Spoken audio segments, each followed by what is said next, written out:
Good morning. Today is October 29th, 2021. Today I'm going to start a video showing the Exxon, Chevron, the other CEOs of America's fossil fuel industry testifying before the Congress. This is very important. It's never happened before. Very important because of climate change and what we can and can't do. If you didn't know, climate change is irreversible, and it seems like what makes this very important is that the fossil fuel industry CEOs do believe in climate change, and yes, their policies adhere to climate change science. At least they say so. Well, history says otherwise, but I'll let you learn that history on your own. I'll cover it some down the trail. But for now, let's get to the video. Beware. The Democrats are focused on climate change and questioning and eliciting information from the fossil fuel industry leaders. The Democrats are very much in tune with climate science. Now, I can't say the same for the Republicans. They seem to be in tune with warring on China, warring on Biden, blaming Biden for gas prices. Maybe something he's done has to do with that. I don't know. I would look for other causes as well. Maybe it's growth mania, grow at any cost. Maybe the Republicans just want to blame China and Russia for everything because they don't have any other boogeymen to attack at the moment. Well, folks, if you look at this book here, they knew. All right, you'll see that the boogeyman is us. It's our very own government that's been involved in climate deception the whole time. Let me read something. In the Carter years, the evidence of global warming justified neither panic nor complacency. Quoting, "A lively sense of urgency," unquote, is what the National Academy of Sciences called for in a 1977 report. Quoting again, the NAS report said that it would be understandable if the uncertainties of climate science elicited a cautious response from researchers and policymakers. But, quoting, "If the decision is postponed until the impact of man-made climate changes has been felt, then for all practical purpose, the die already has been cast," unquote. It concluded, as I said earlier, climate change is irreversible at this point. We got it for thousands of years. That's a fact. You cannot undo it. You cannot get the heat out of the ocean. You cannot put the ice back over the Arctic Ocean where it belongs to help keep us cool. We can't do that. For that matter, we can't get the acid out of the ocean because we got ocean acidification now. So pay attention to what the Republicans do here. They're not interested in saving the planet for toddlers, for the unborn, for other species, which are my bag. You know, species diversity, biodiversity. But I lose. I'm going to lose biodiversity. I see that happening now. The point is to save what we can for the next generation and probably hundreds of generations to come. That's not hyperbole. All right, enjoy the film. I'll be back some other time. 10-4. The committee will come to order. This is a historic hearing. For the first time, top fossil fuel executives are testifying together before Congress under oath about the industry's role in causing climate change and their efforts to cover it up. For far too long, big oil has escaped accountability for its central role in bringing our planet to the brink of a climate catastrophe. That ends today. Big oil has known the truth about climate change for decades. In the 1970s and 80s, Exxon's own scientists privately told top executives that burning fossil fuel was changing the global climate. Exxon and other big oil companies had the opportunity to tell the truth and lead the way to find alternative energy sources. But instead, big oil doubled down on fossil fuels. Working with the American Petroleum Institute and the Chamber of Commerce and other front groups and PR firms, the industry ran a coordinated campaign to mislead the public, hide the dangers of its own product, and derail global efforts to reduce greenhouse emissions. At the same time, they were lining their own pockets Between 1990 and 2019, the four oil companies here today reported nearly $2 trillion in profits. But the cost of inaction on climate have been far higher. The American people lost more than 30 years when we could have curbed climate change. Today we face stronger hurricanes, dangerous wildfires, and destructive floods. As the efforts of climate change have become undeniable, Big Oil has changed its record and its rhetoric. Now they say they believe in climate change and they support the Paris Agreement and a price on carbon. They promise they will reduce their carbon emissions and even aspire to net zero emissions. And they've spent billions of dollars on PR firms to paint themselves as climate champions. But Big Oil's actions tell a different story. These companies not only continue to sell millions of barrels of oil every day, they are also investing in new oil fields. Their lobbying also tells a different story. Today, the committee is releasing a new staff analysis showing that over the past 10 years, these four companies have dedicated nearly only a very tiny fraction of their immense lobbying resources to enact the policies they publicly claim are key to address climate change, while spending tens of millions to protect their profits from oil and gas. Earlier this year, a senior lobbyist at Exxon admitted the truth. He was caught on video saying that Exxon's support for a carbon tax was merely a, quote, talking point, which would never become reality. And even today, lobbyists from American Petroleum Institute and other industry groups are fighting tooth and nail against key climate provisions in the Build Back Better Act. But we must act.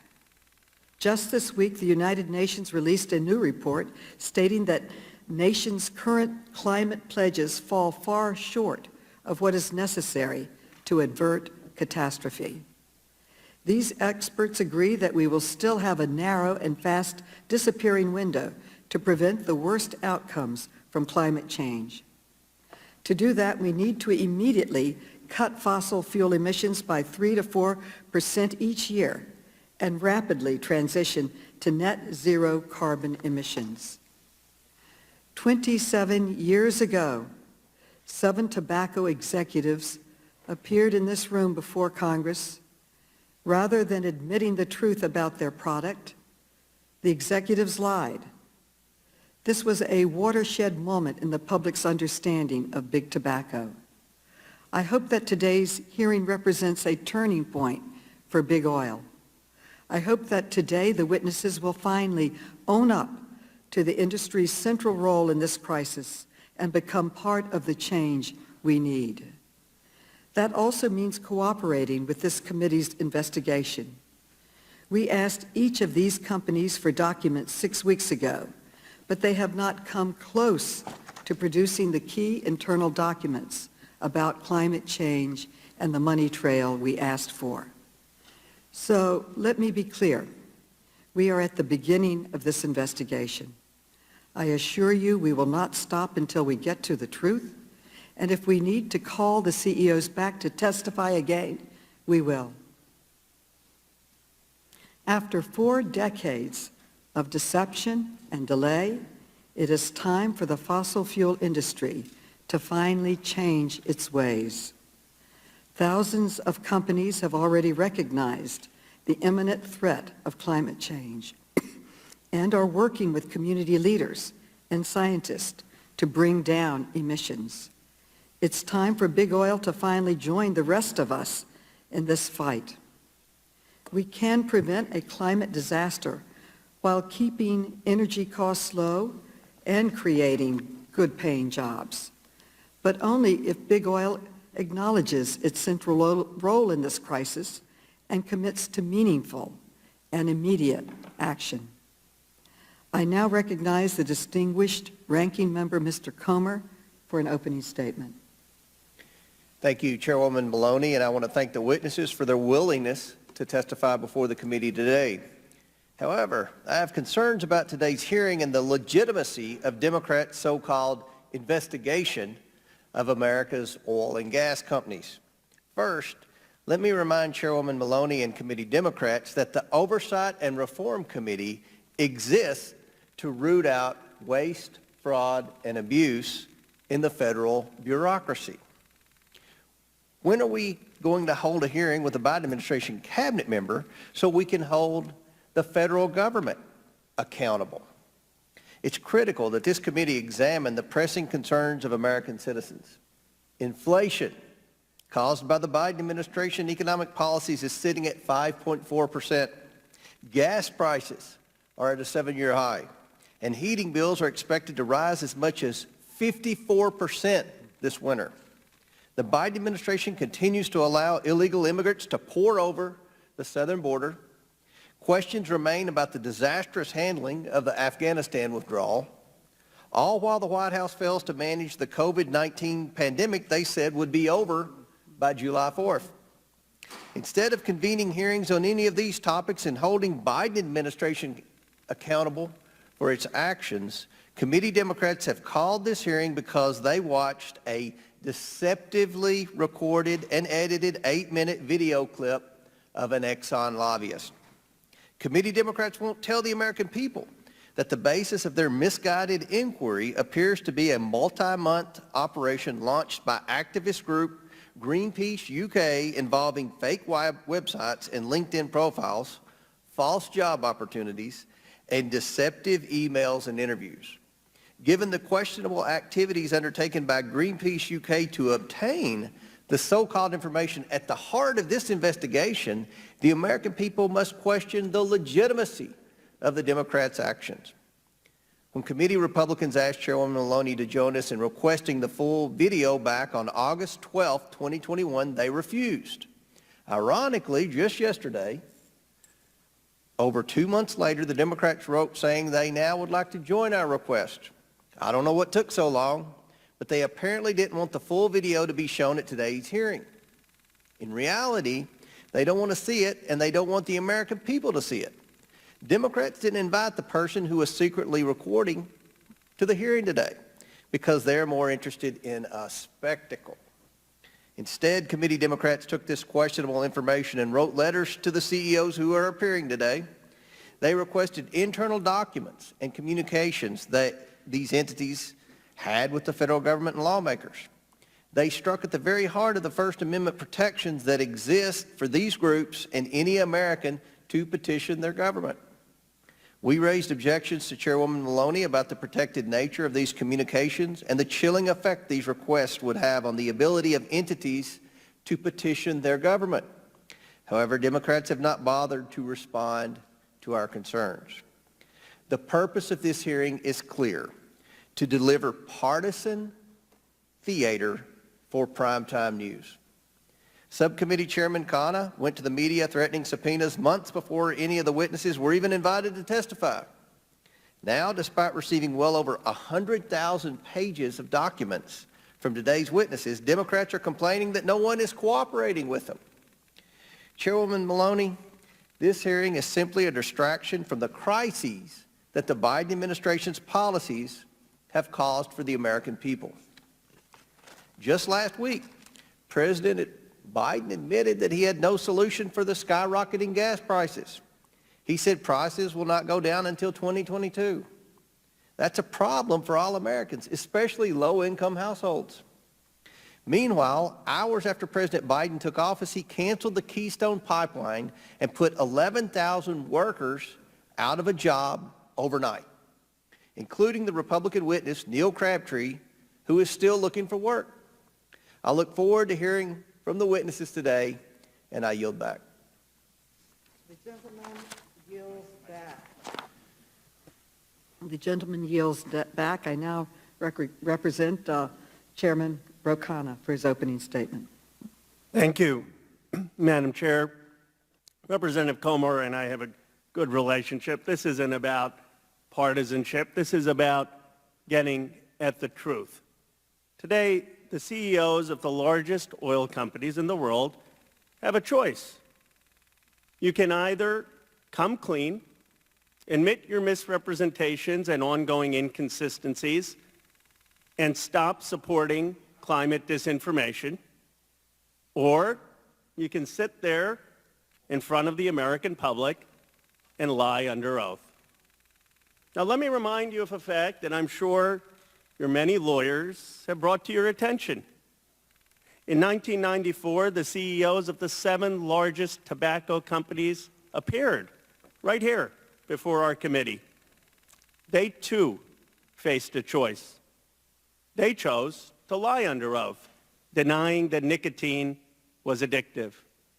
As I'm sure you realized, it didn't turn out too well for them.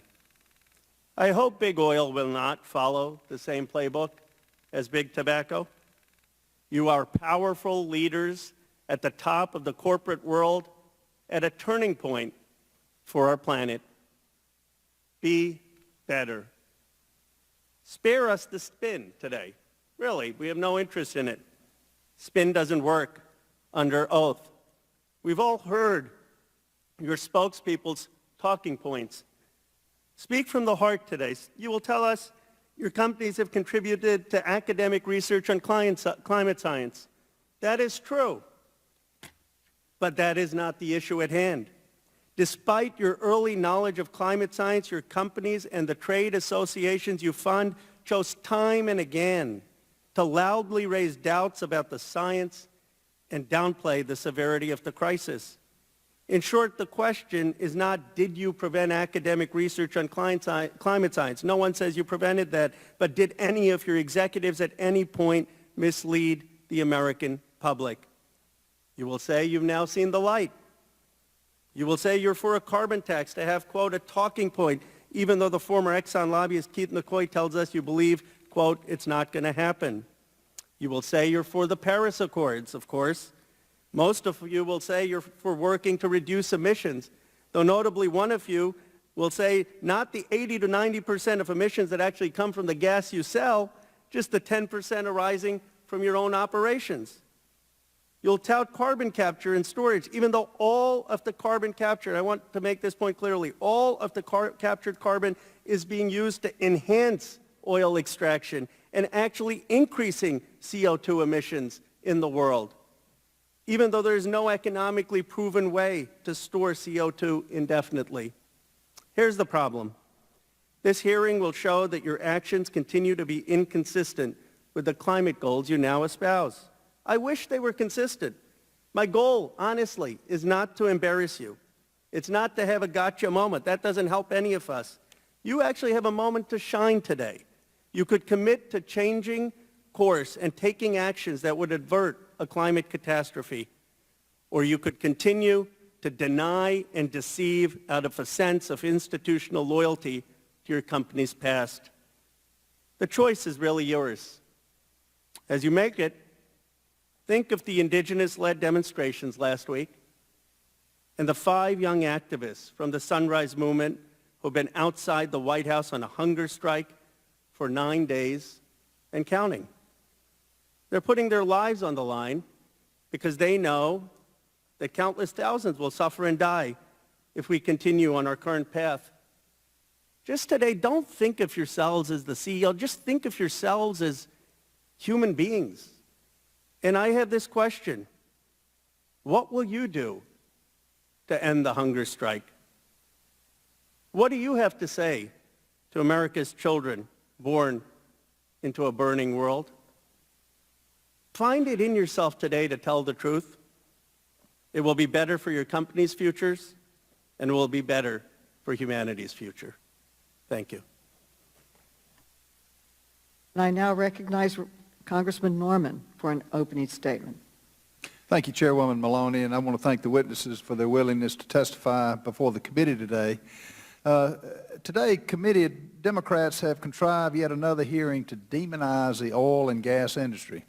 The folks represented before us today run organizations that are providing good-paying jobs and secure affordable and clean energy for all Americans, something this administration is attempting to dismantle.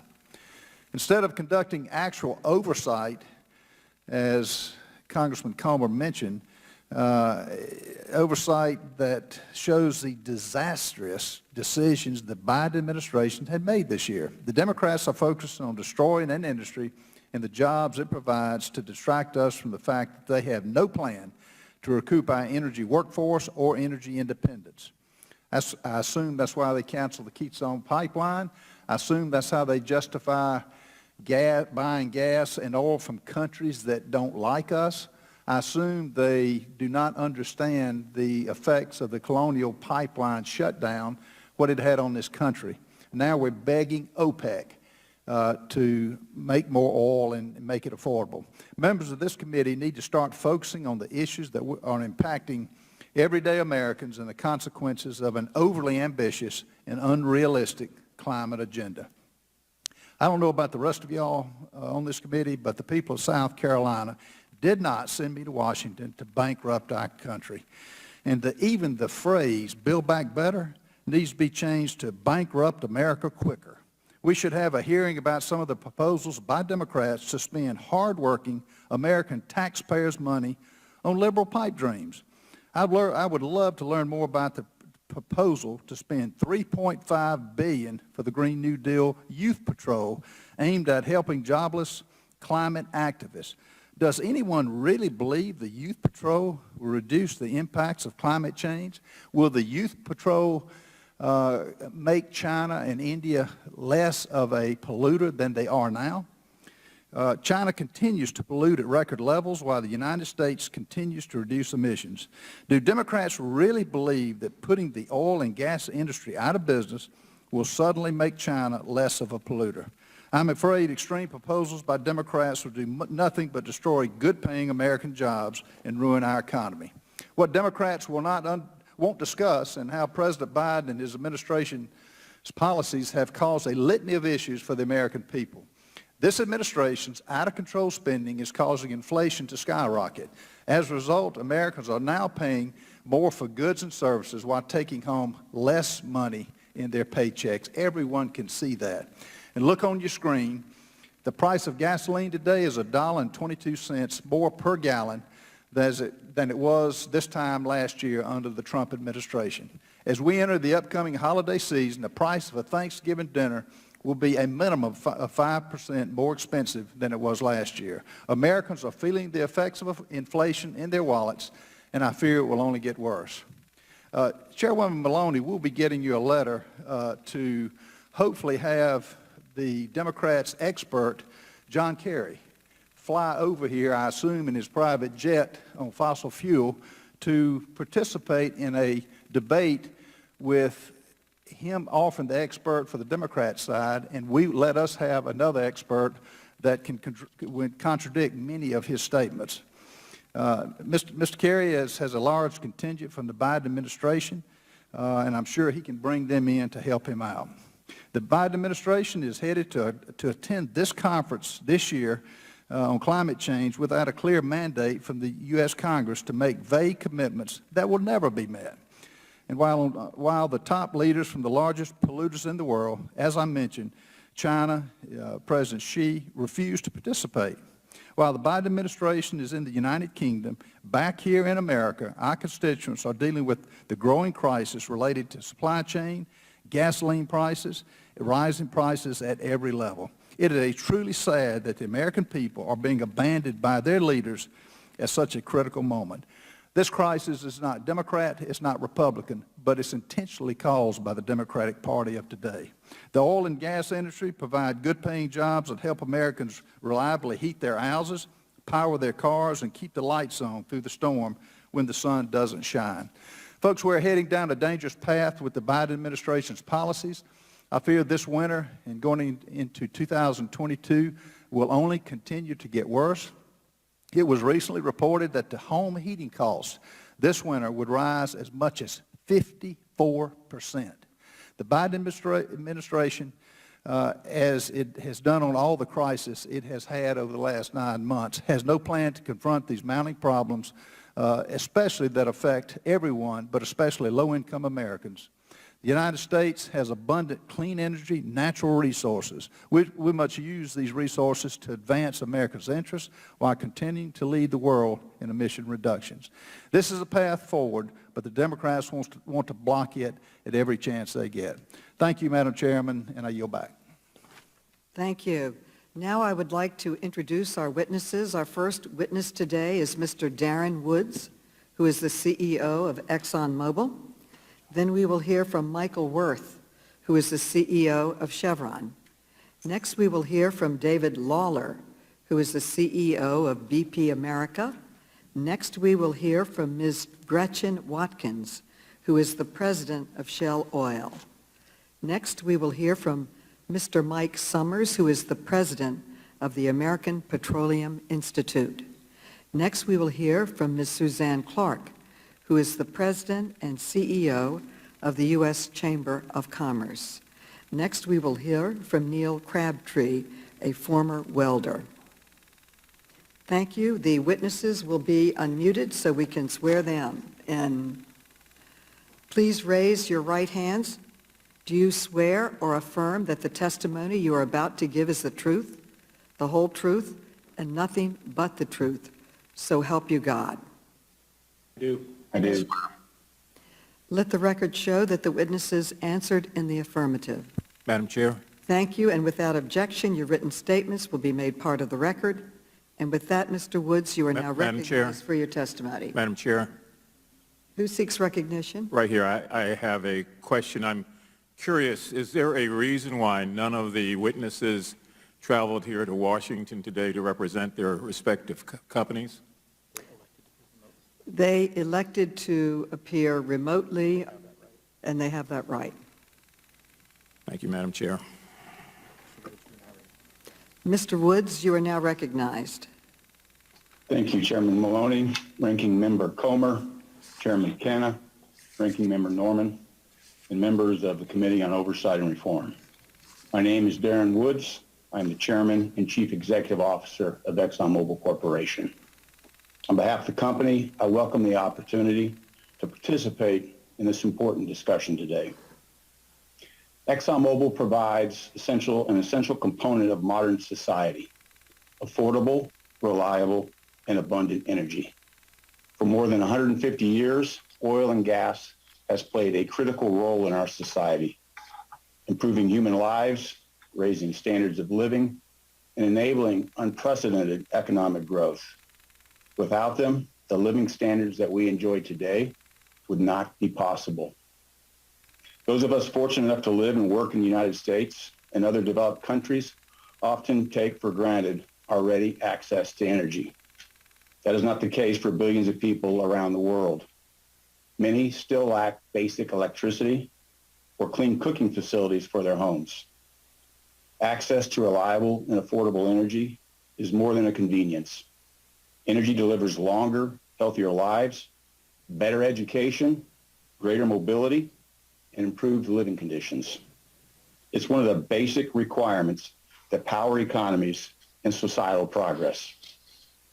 ExxonMobil and its roughly 70,000 employees are proud of the contributions we make every day to improving the lives of people all around the world. It is vitally important work. We also recognize that society must continue to diversify our energy mix to address climate change. ExxonMobil has long recognized that climate change is real and poses serious risks. But there are no easy answers. As the International Energy Agency has said, oil and gas will continue to be necessary for the foreseeable future. We currently do not have the adequate alternative energy sources. At the same time, we know the combustion of oil and gas releases greenhouse gases, and that the United Nations Intergovernmental Panel on Climate Change has concluded that increased greenhouse gases can contribute to the effects of climate change. That's one of the issues we must address, and one that we are well positioned to continue our work on, reducing the emissions that result from the combustion of oil and gas. This hearing comes at an important time as the world is challenged with how to meet the growing need for energy while reducing emissions to mitigate climate change. The recent disruption of energy supplies in parts of the world has resulted in outages, fuel lines, and manufacturing shutdowns. The very real impact on families and businesses demonstrates how critical it is to thoughtfully manage the transition to a lower emissions future. ExxonMobil is committed to being part of the solution. Our scientists and engineers are applying their expertise to help responsibly meet the world's need for energy, while working to find ways to accelerate the transition to a world with fewer emissions. Starting with our own operations, we reduced emissions by 11% between 2016 and 2020. Our plans through 2025 are consistent with the goals of the Paris Agreement. They are expected to deliver significant additional reductions in both emissions intensity and absolute emissions. We launched a low-carbon solutions business to commercialize carbon capture and other technologies, such as hydrogen and biofuels, to reduce emissions in the parts of the economy that are the hardest to decarbonize. As the International Energy Agency recognized this year, carbon capture contributes to the transition to net zero in multiple ways, and it represents one of the biggest opportunities for innovation to address emissions. ExxonMobil is the world leader in this technology, has a share of approximately 1/5 of global CCS capacity, and is responsible for approximately 40% of all the captured anthropogenic CO2 in the world. We are pursuing several projects that can deliver large-scale emission reductions in hard-to-decarbonize sectors, like heavy industry and power generation. In addition, we are investing in breakthrough research to develop the next generation of lower emission fuels and fuels technologies, including advanced biofuels. We do that through research and development by our own scientists and by collaborating with leading universities, governments, and private companies around the world. Finally, ExxonMobil has been engaged in policy discussions related to the energy and environment for years. Our views on policies and its implications have been guided by our understanding of the science. We've been vocal and transparent in our support for governments to implement policies that are cost-effective and achieve the greatest emission reductions at the lowest overall cost to society. We have advocated for an economy-wide revenue-neutral price on carbon for more than a decade and have publicly supported the Paris Agreement since its inception. I hope that today's hearing stimulates thoughtful discussion and a greater understanding of the need for meaningful action from all of us, governments, businesses, and individuals. All of us use and depend on today's energy system.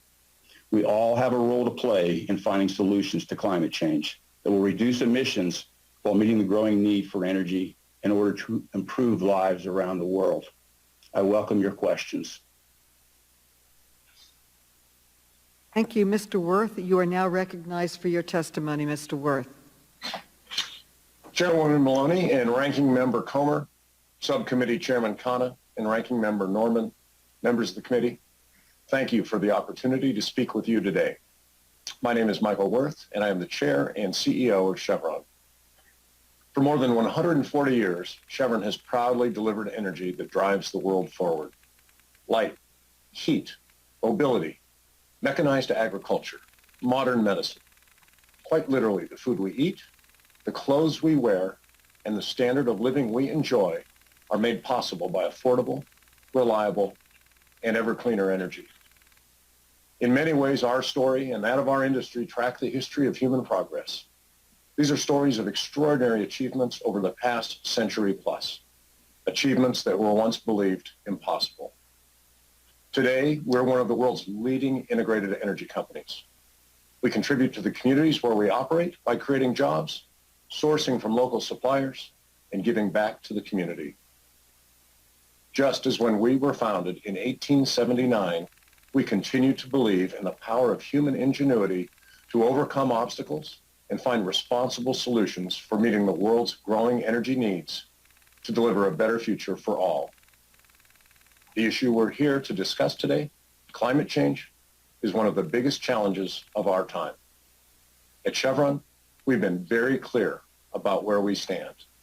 We accept the scientific consensus. Climate change is real.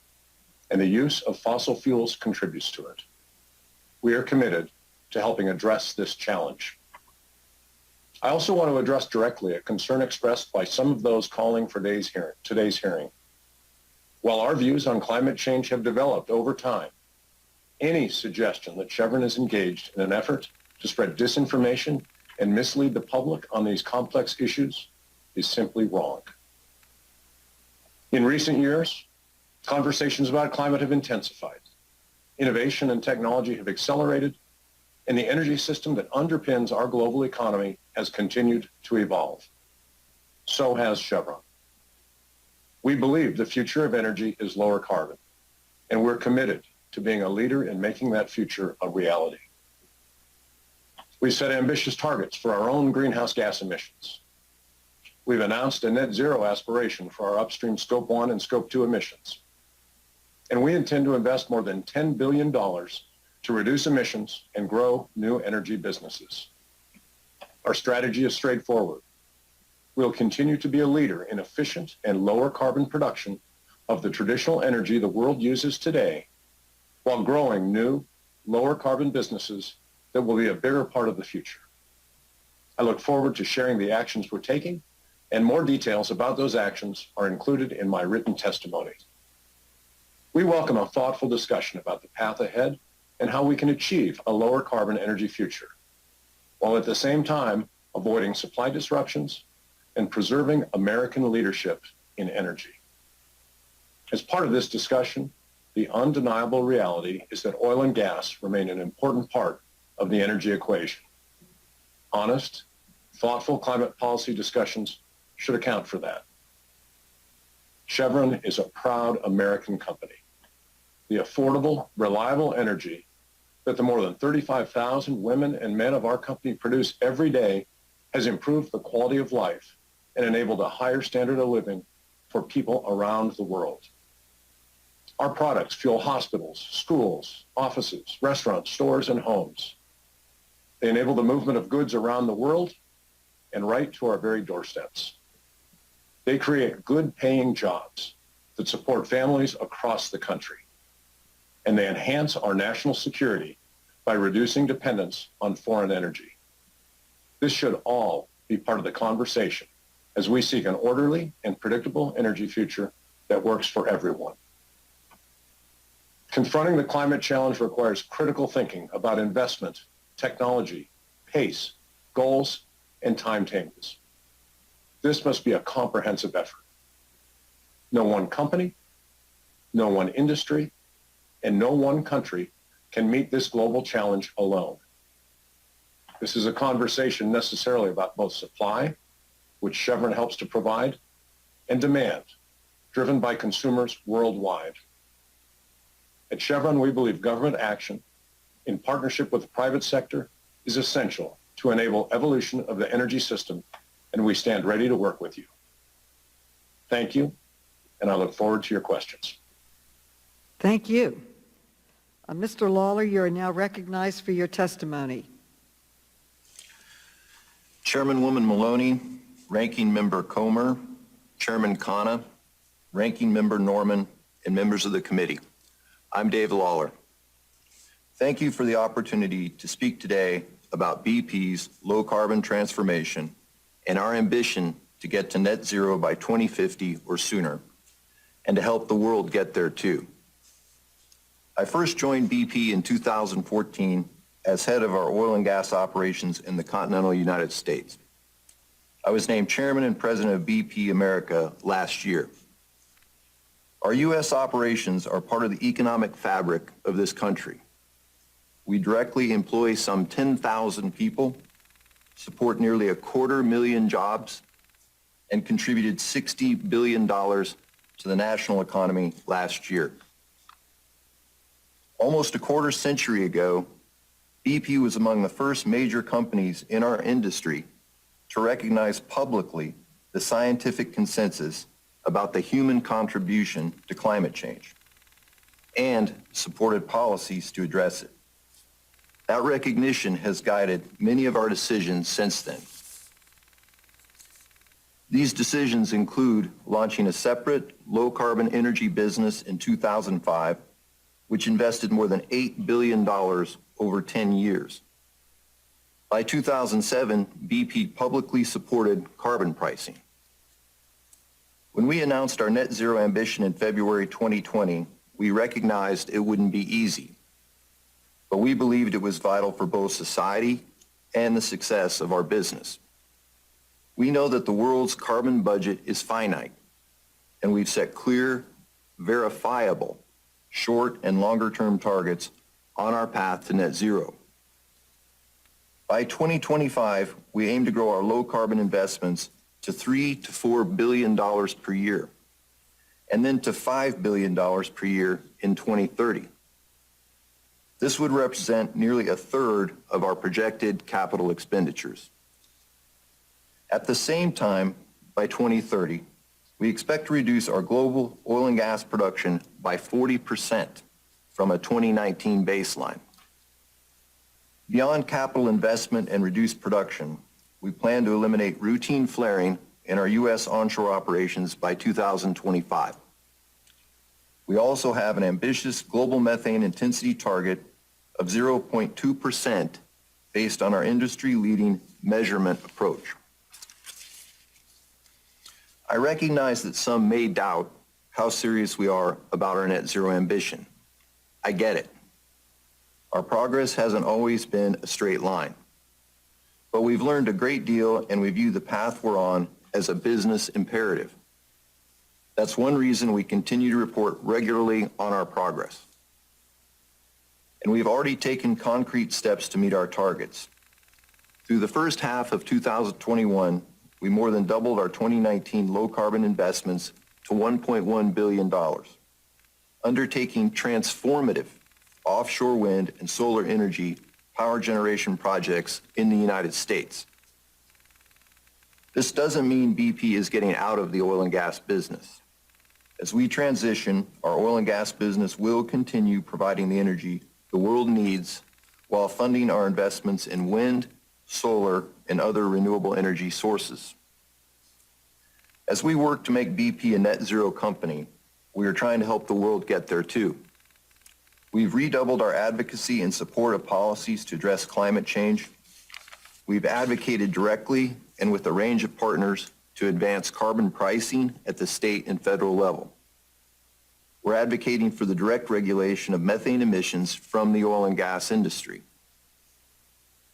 We aim for alignment between our positions and those of the trade associations to which we belong. We recognize that associations' positions are often a compromise of various perspectives, and we advocate within them for our views on climate change. With world leaders on the verge of an important international climate gathering in Glasgow, it's more critical than ever that governments and industry work together to find solutions to this challenge. We know we have a hard road ahead, but it's also filled with opportunities. Along the way, we welcome debate and public scrutiny, because succeeding in the energy transition is critical, both for BP and for the world. Thank you for this opportunity. I look forward to your questions. Thank you. Ms. Watkins, you're now recognized for your testimony.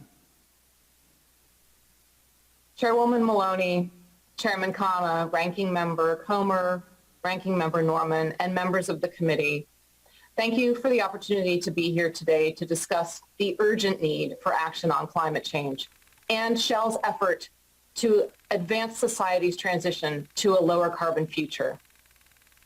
Through Shell's global Powering Progress strategy, we are working with our customers across sectors to accelerate our own progress and support the transition to net zero emissions in the United States and globally in step with society.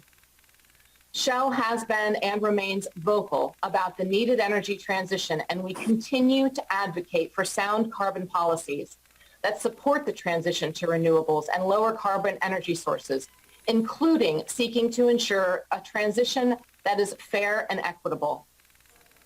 This kind of challenge is not new to Americans. We have tackled enormous challenges before, and we can do it again. I lead Shell Oil Company, the U.S. subsidiary of Royal Dutch Shell in the Netherlands. Shell's position on climate change has been publicly documented for nearly 3 decades. As early as 1991, our annual reports discussed concerns about climate change. Our first sustainability report in 1998 noted that human activity and the use of fossil fuels could affect the climate. Shell has issued a sustainability report every year since, and the subsequent reports have discussed climate change and the challenges that it poses. Shell has long advocated for governmental policies that will reduce fossil fuel demand, stimulate innovation in cleaner energy technologies, and reduce greenhouse gas emissions, and ensure access to reliable and affordable energy. Shell strongly advocated for the United States to remain in the Paris Climate Agreement, and later to rejoin it. Shell has a long history of advocating for carbon pricing, such as Waxman-Markey, which passed the House in 2009. Shell supports a number of provisions in the pending infrastructure legislation related to climate change, and we support climate provisions in budget reconciliation, including electric vehicle infrastructure, hydrogen production, carbon capture and storage, and a well-constructed methane fee. In 2017, Shell was the first energy business to announce an ambition for reducing net carbon intensity. And in the years since, Shell's ambitions have progressively developed. In 2020, we announced our intention to be a net zero by 2050 company in step with society. We have short, medium, and long-term intensity-based reduction targets. And today, in announcements made early this morning in Europe, we've announced our intent to reduce our Scope 1 and 2 absolute emissions by 50% by 2030 on a net basis. Shell companies have invested billions in lower carbon energy, including solar and wind, electric vehicle charging, and infrastructure. For example, we purchased a large stake in Silicon Ranch, a leading solar farm developer in Nashville, Tennessee, with more than 145 operating facilities coast to coast. And we acquired Greenlots, a California-based company that provides electric vehicle charging solutions. Meeting the demand for reliable energy while simultaneously addressing climate change is a huge undertaking and one of the defining challenges of our time. Fuel is needed to power trucks, airplanes, and ships that move people and commerce around the globe.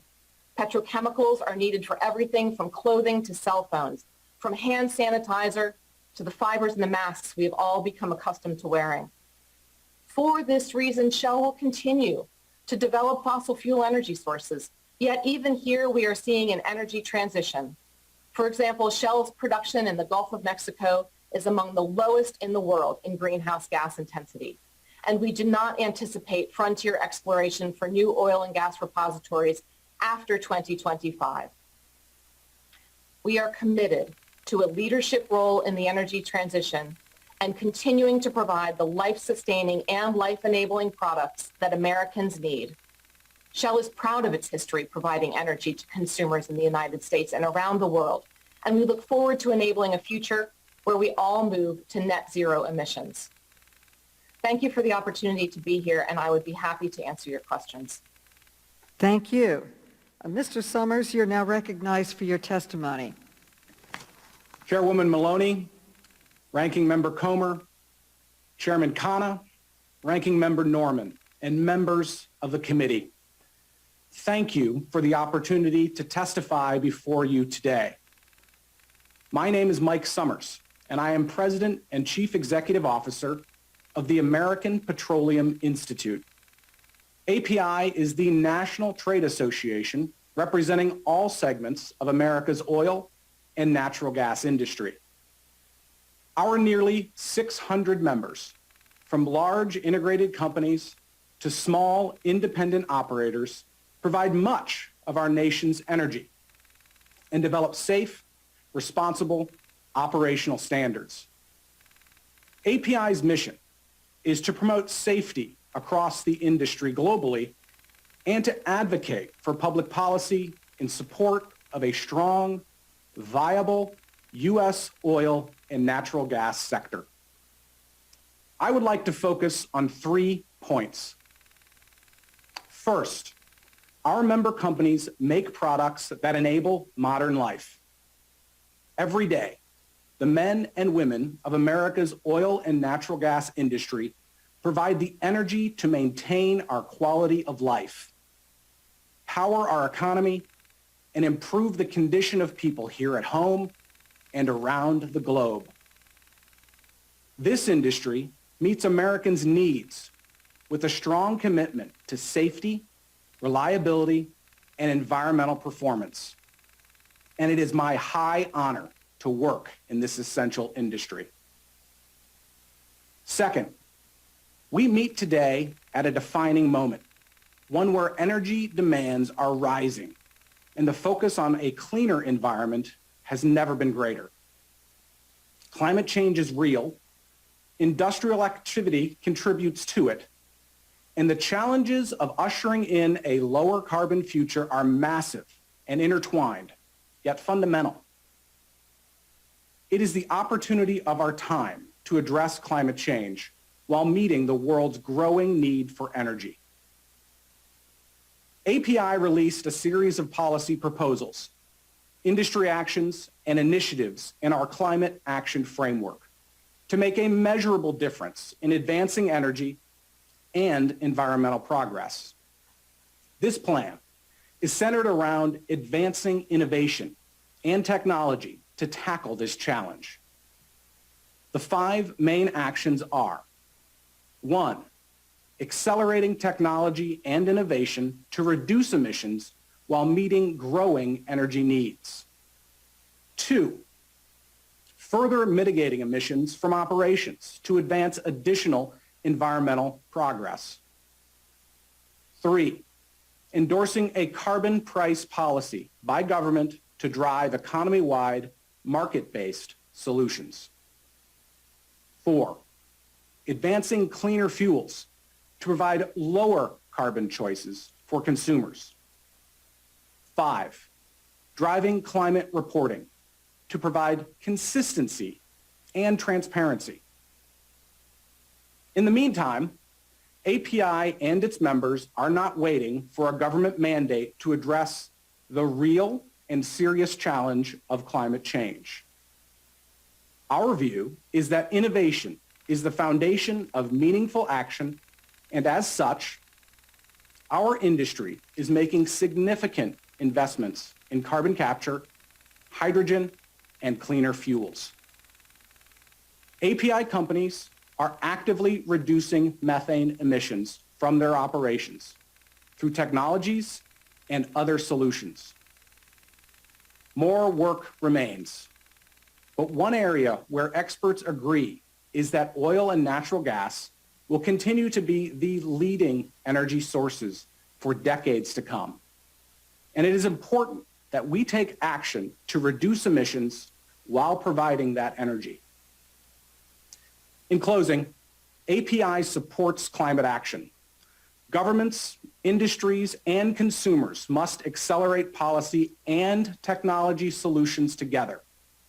Yet legislative proposals that punitively target American industry will reverse our nation's energy leadership, harm our economy and American workers, and weaken our national security. We look forward to continuing to work with Congress and others to shape and advance effective energy and climate policy. Thank you for the opportunity to testify today, and I look forward to your questions. Thank you. Ms. Clark, you are now recognized for your testimony.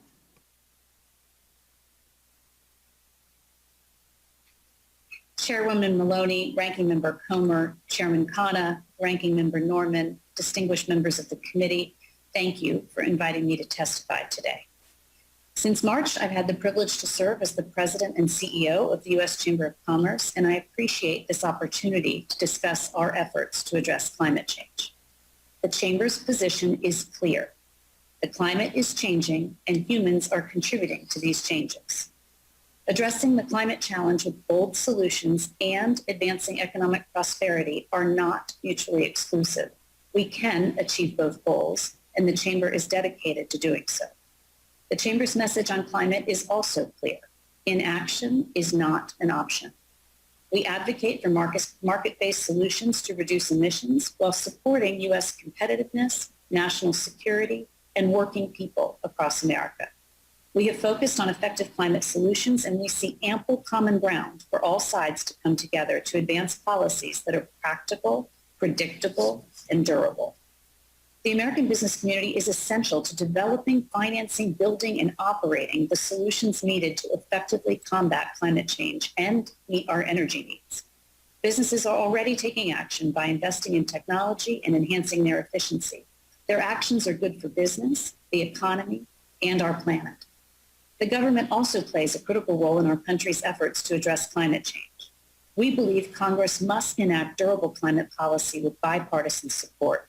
This will help ensure that policies withstand the changing priorities of different administrations and reduce uncertainty for businesses. The Chamber supports policies that encourage innovation and investment in market-based climate solutions. We believe in transparent, well-designed market mechanisms that reduce emissions while supporting economic growth and job creation. Our implementation of these principles has led to meaningful progress over the past few years. Let me share a few examples.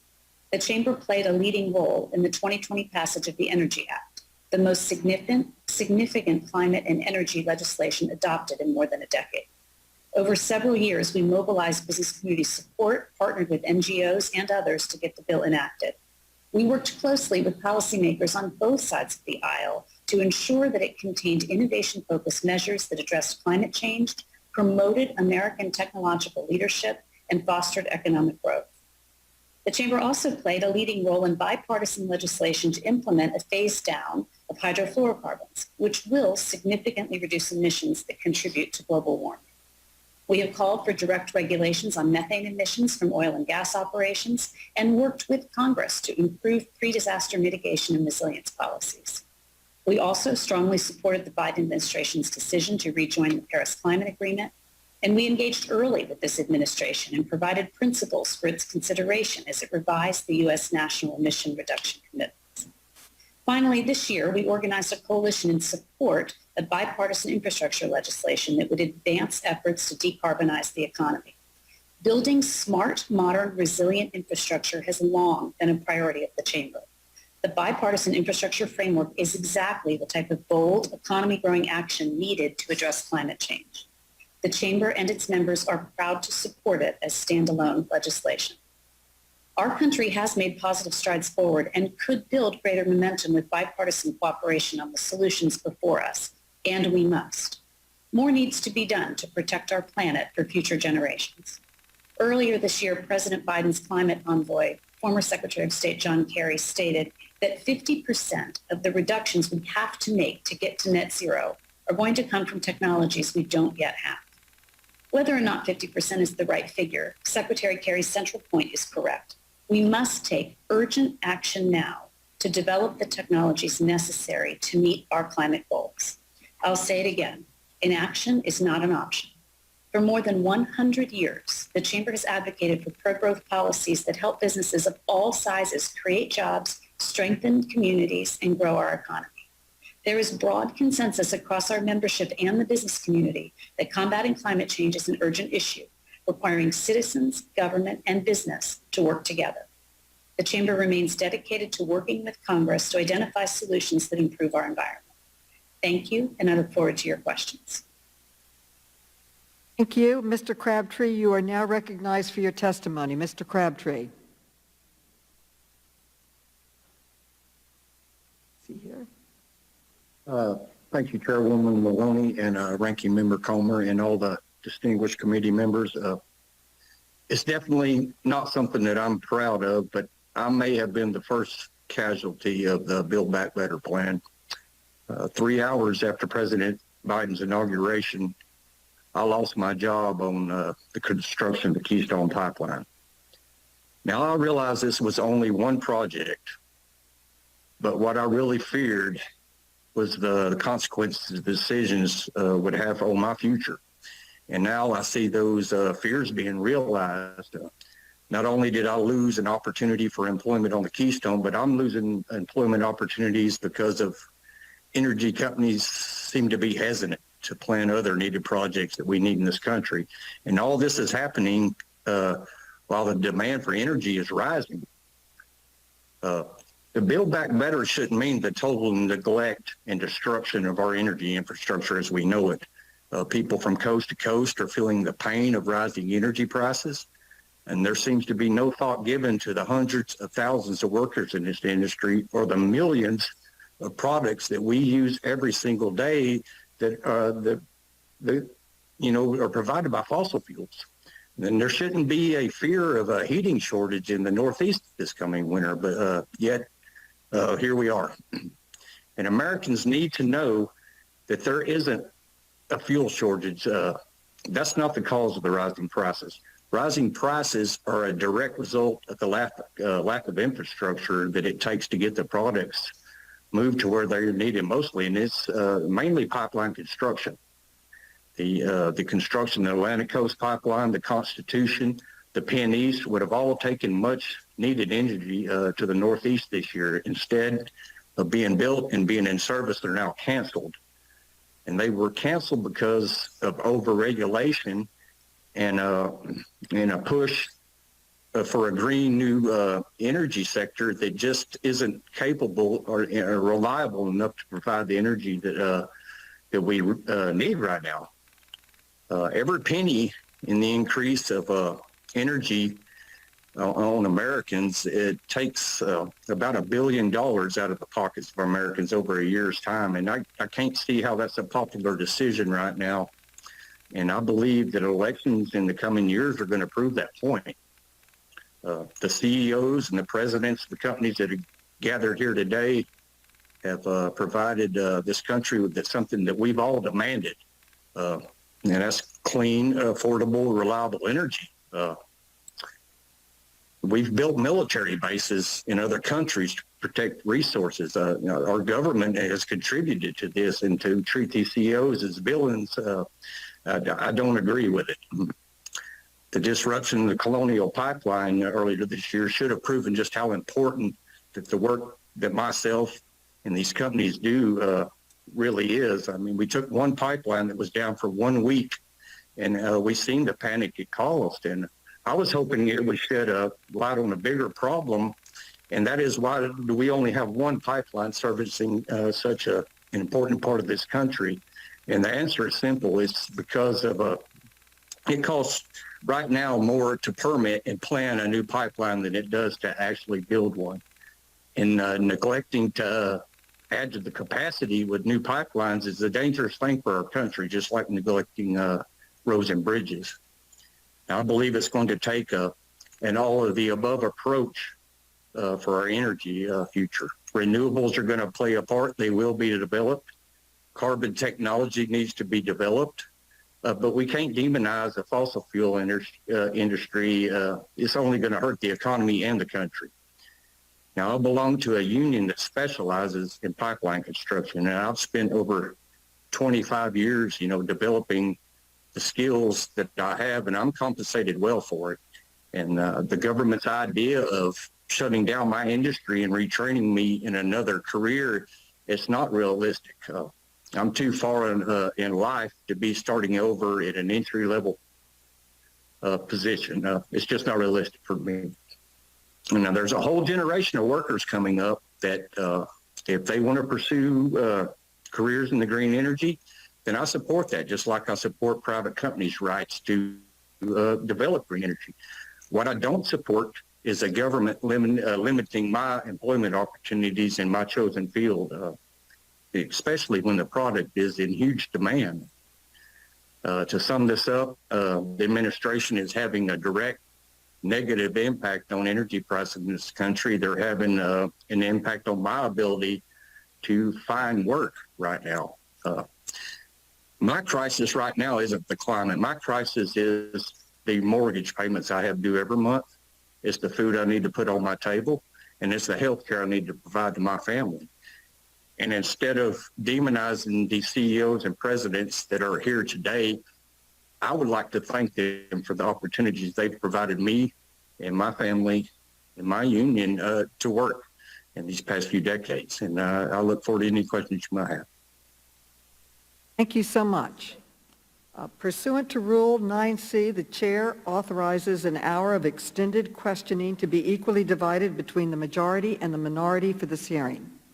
I have consulted with the ranking member, and we have agreed to divide up the hour of extended questioning in 4 15-minute blocks. First, the chair will ask questions, then the ranking member, then Mr. Khanna, and then Mr. Norman. The ranking member intends to yield a portion of his time to Mr. Brady and Mr. Graves, and without objection, both members are authorized to participate in today's hearing. With that, I now recognize myself for 15 minutes, and I want to start with a few simple questions, and I would appreciate a yes or no answer on each of them. Mr. Woods, CEO of Exxon, do you agree that climate change is real? Yes. Thank you. Mr. Lawler, CEO of BP America, do you agree that climate change is caused by human activities? Yes. Mr. Worth, CEO of Chevron, do you agree that burning fossil fuels is a significant cause of climate change? Chairwoman, we've been clear on where we stand, and we accept the scientific consensus that the use of fossil fuels contributes to climate change. So that I'm taking as a yes. Ms. Watkins, President of Shell, the Intergovernmental Panel on Climate Change released a new report in August concluding that climate change is widespread, rapid, and intensifying. The Secretary General of the United Nations called the report, quote, and I'm quoting, a code red for humanity, end quote, and said, quote, the alarm bells are deafening and the evidence is irrefutable, end quote. Ms. Watkins, do you agree that addressing climate change is now a code red for humanity? Yes or no, please? Chairwoman Shell agrees that this is an urgent issue that needs addressing by companies, governments, and society.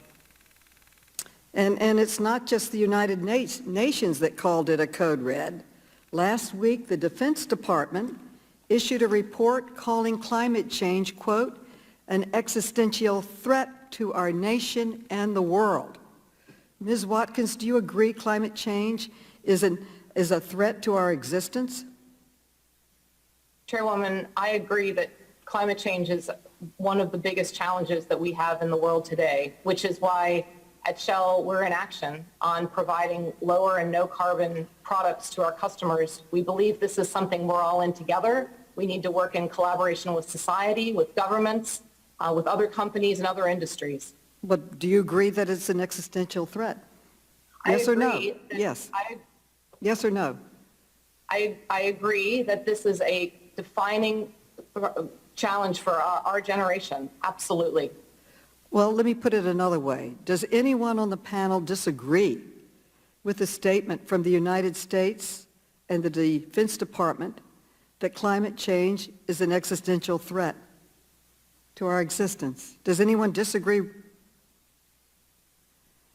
So the truth is clear. Climate change is real. Burning fossil fuels is the primary cause of this crisis, and it is urgent that we fix it. This is the first time each of you has told Congress this and the companies that you represent, and it is significant and important. Thank you. But it's also true that if it weren't for the actions of the big oil companies, we might have taken action to fix this problem decades ago.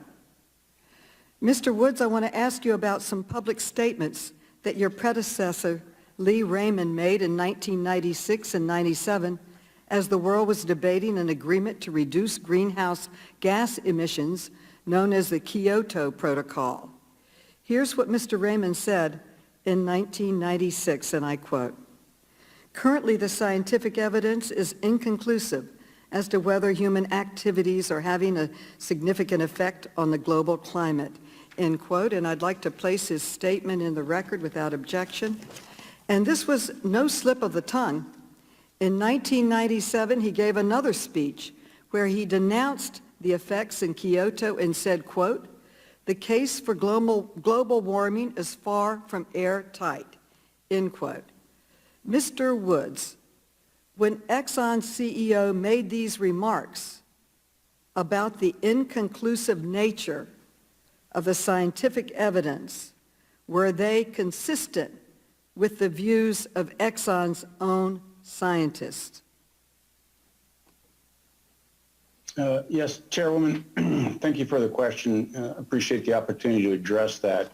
Our understanding of the science has been aligned with the consensus of the scientific community as far back as 20 years ago when you referenced our chairman at that time's comments. And as science has evolved and developed, our understanding has evolved and developed, as has our work and position on the statement. Well, as you make your statement, I'm reminded of another hearing that we had with the tobacco industry. And we had all the executives seated in this room, and they were asked about their statements from their companies that the science was uncertain. And they said they did not believe that nicotine was addictive. Well, it came out that they lied. Tobacco, nicotine was very addictive.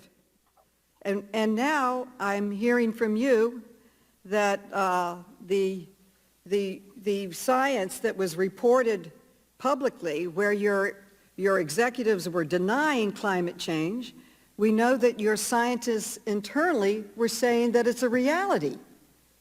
So I was hoping that you would not be like the tobacco industry was and lie about this.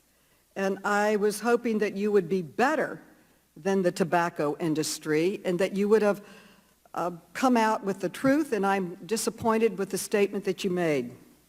James Black was an Exxon scientist, and I'd like to put up on the screen what he told the company's top executives in a secret briefing back in 1978, more than 40 years ago.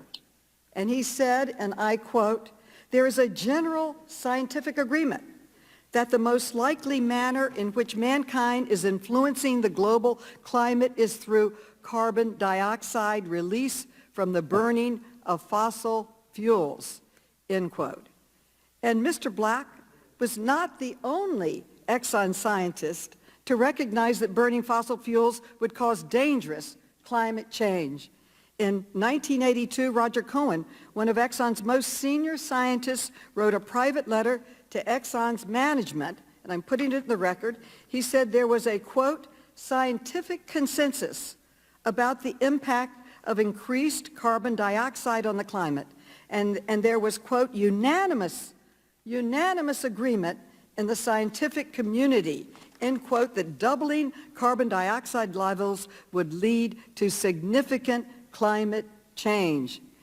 So I'm asking you, Mr. Woods, do you agree there is an inconsistency between what Mr. Raymond, the Exxon CEO, told the public and what Mr. Black and Mr. Cohen, both Exxon scientists, told top executives?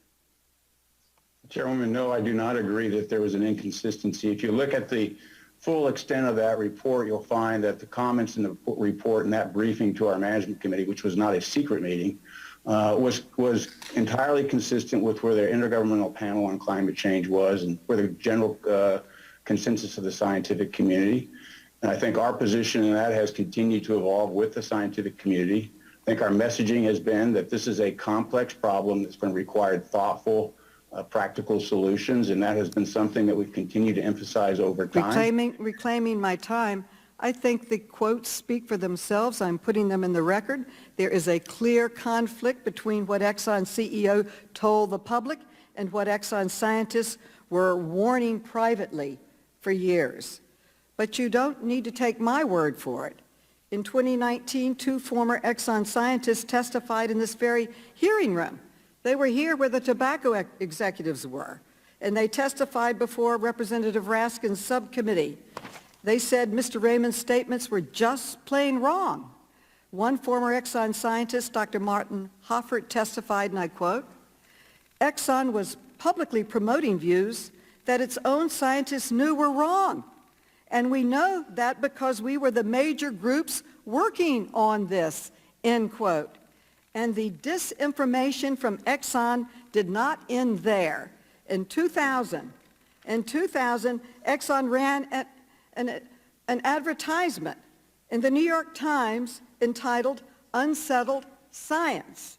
And it said, and I quote, even less is known about the potential positive or negative impacts of climate change. In fact, many academic studies and field experiments have demonstrated that increased levels of carbon dioxide can promote crop and forest growth, end quote. So, Mr. Woods, was this the statement that climate change could actually be positive for our planet, consistent with the private views of Exxon's scientists?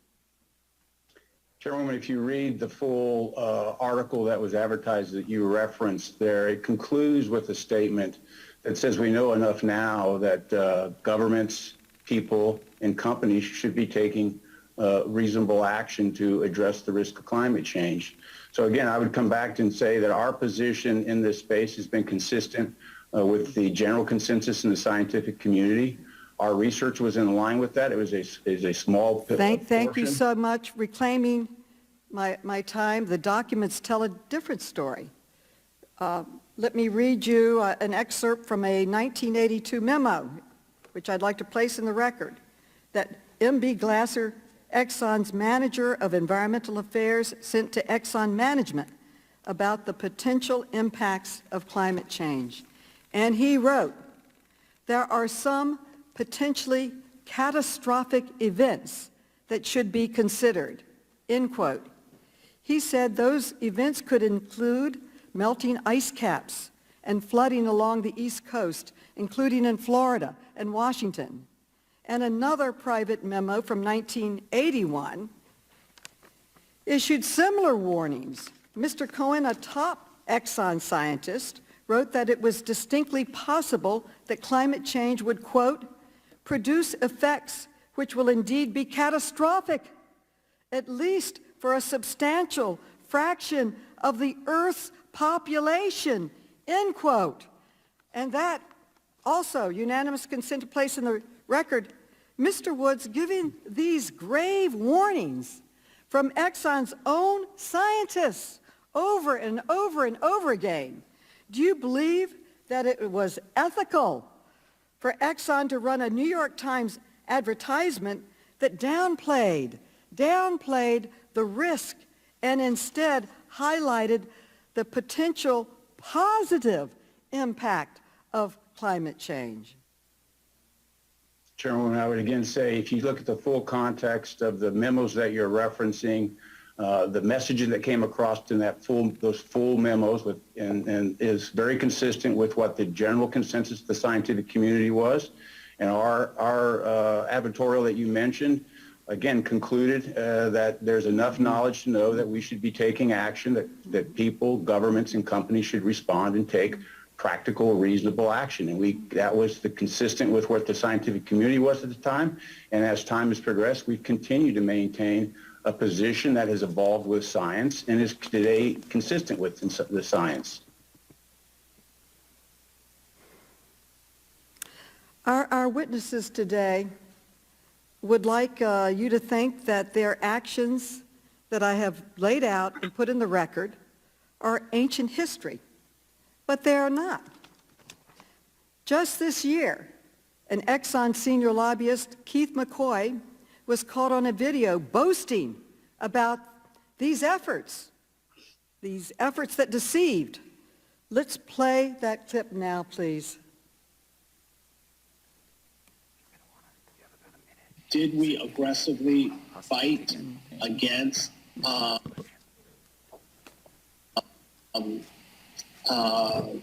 of the science? Yes. Did we hide our science? Absolutely not. Did we join some of these shadow groups to work against some of the early efforts? Yes, that's true. But there's nothing illegal about that. We were looking out for our investments. We were looking out for our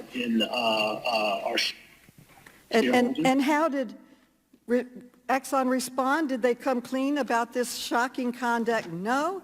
Mr. Woods called Mr. McCoy's comments inaccurate, and then they fired him. And they are obviously lying like the tobacco executives were. So I want to ask each of the witnesses here today, representing fossil fuel companies and trade associations, to take a simple pledge.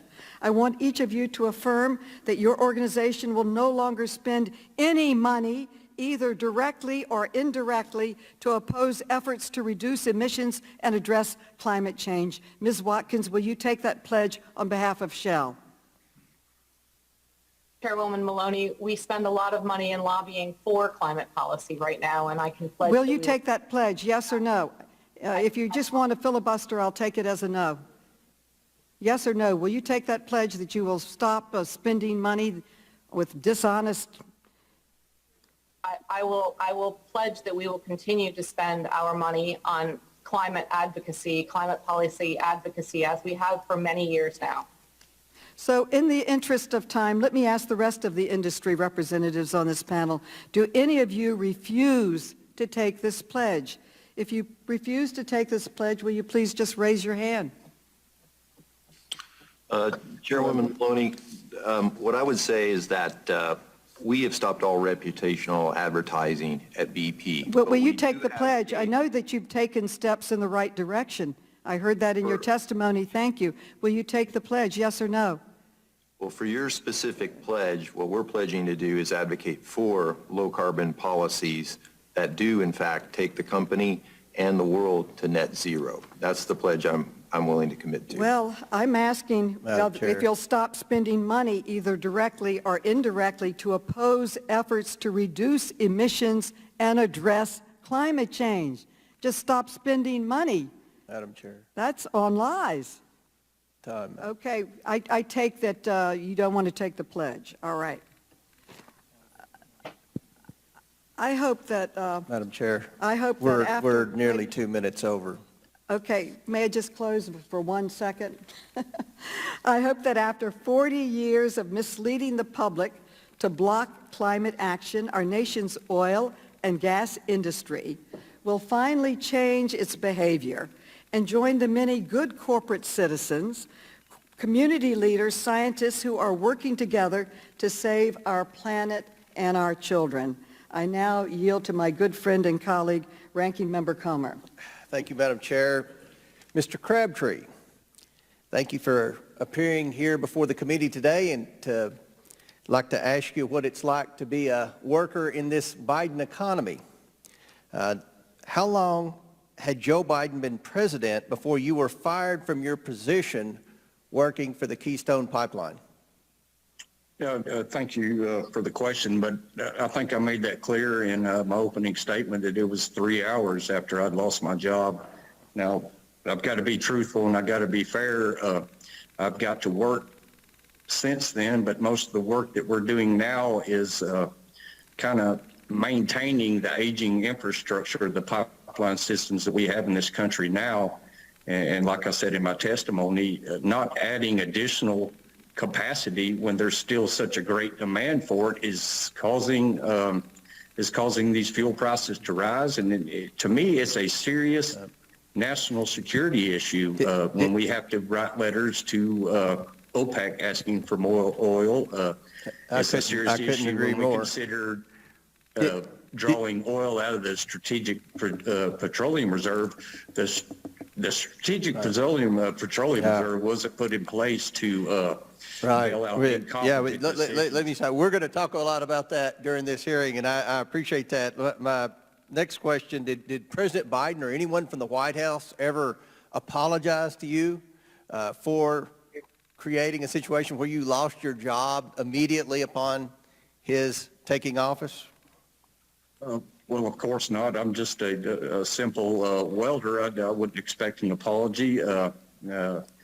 It probably wouldn't have meant much to me. You know, apology isn't going to put food on my table. Apology doesn't pay my bills. Being able to work is what I need. Absolutely. Absolutely. Now, last week, President Biden said that gas prices won't go down until 2022, and he said during his town hall when asked what he was going to do to reduce gas prices, he didn't have an answer on that. What, in your opinion, impact does shutting down one pipeline, in this case Keystone, have on energy prices? Well, I can give you a number.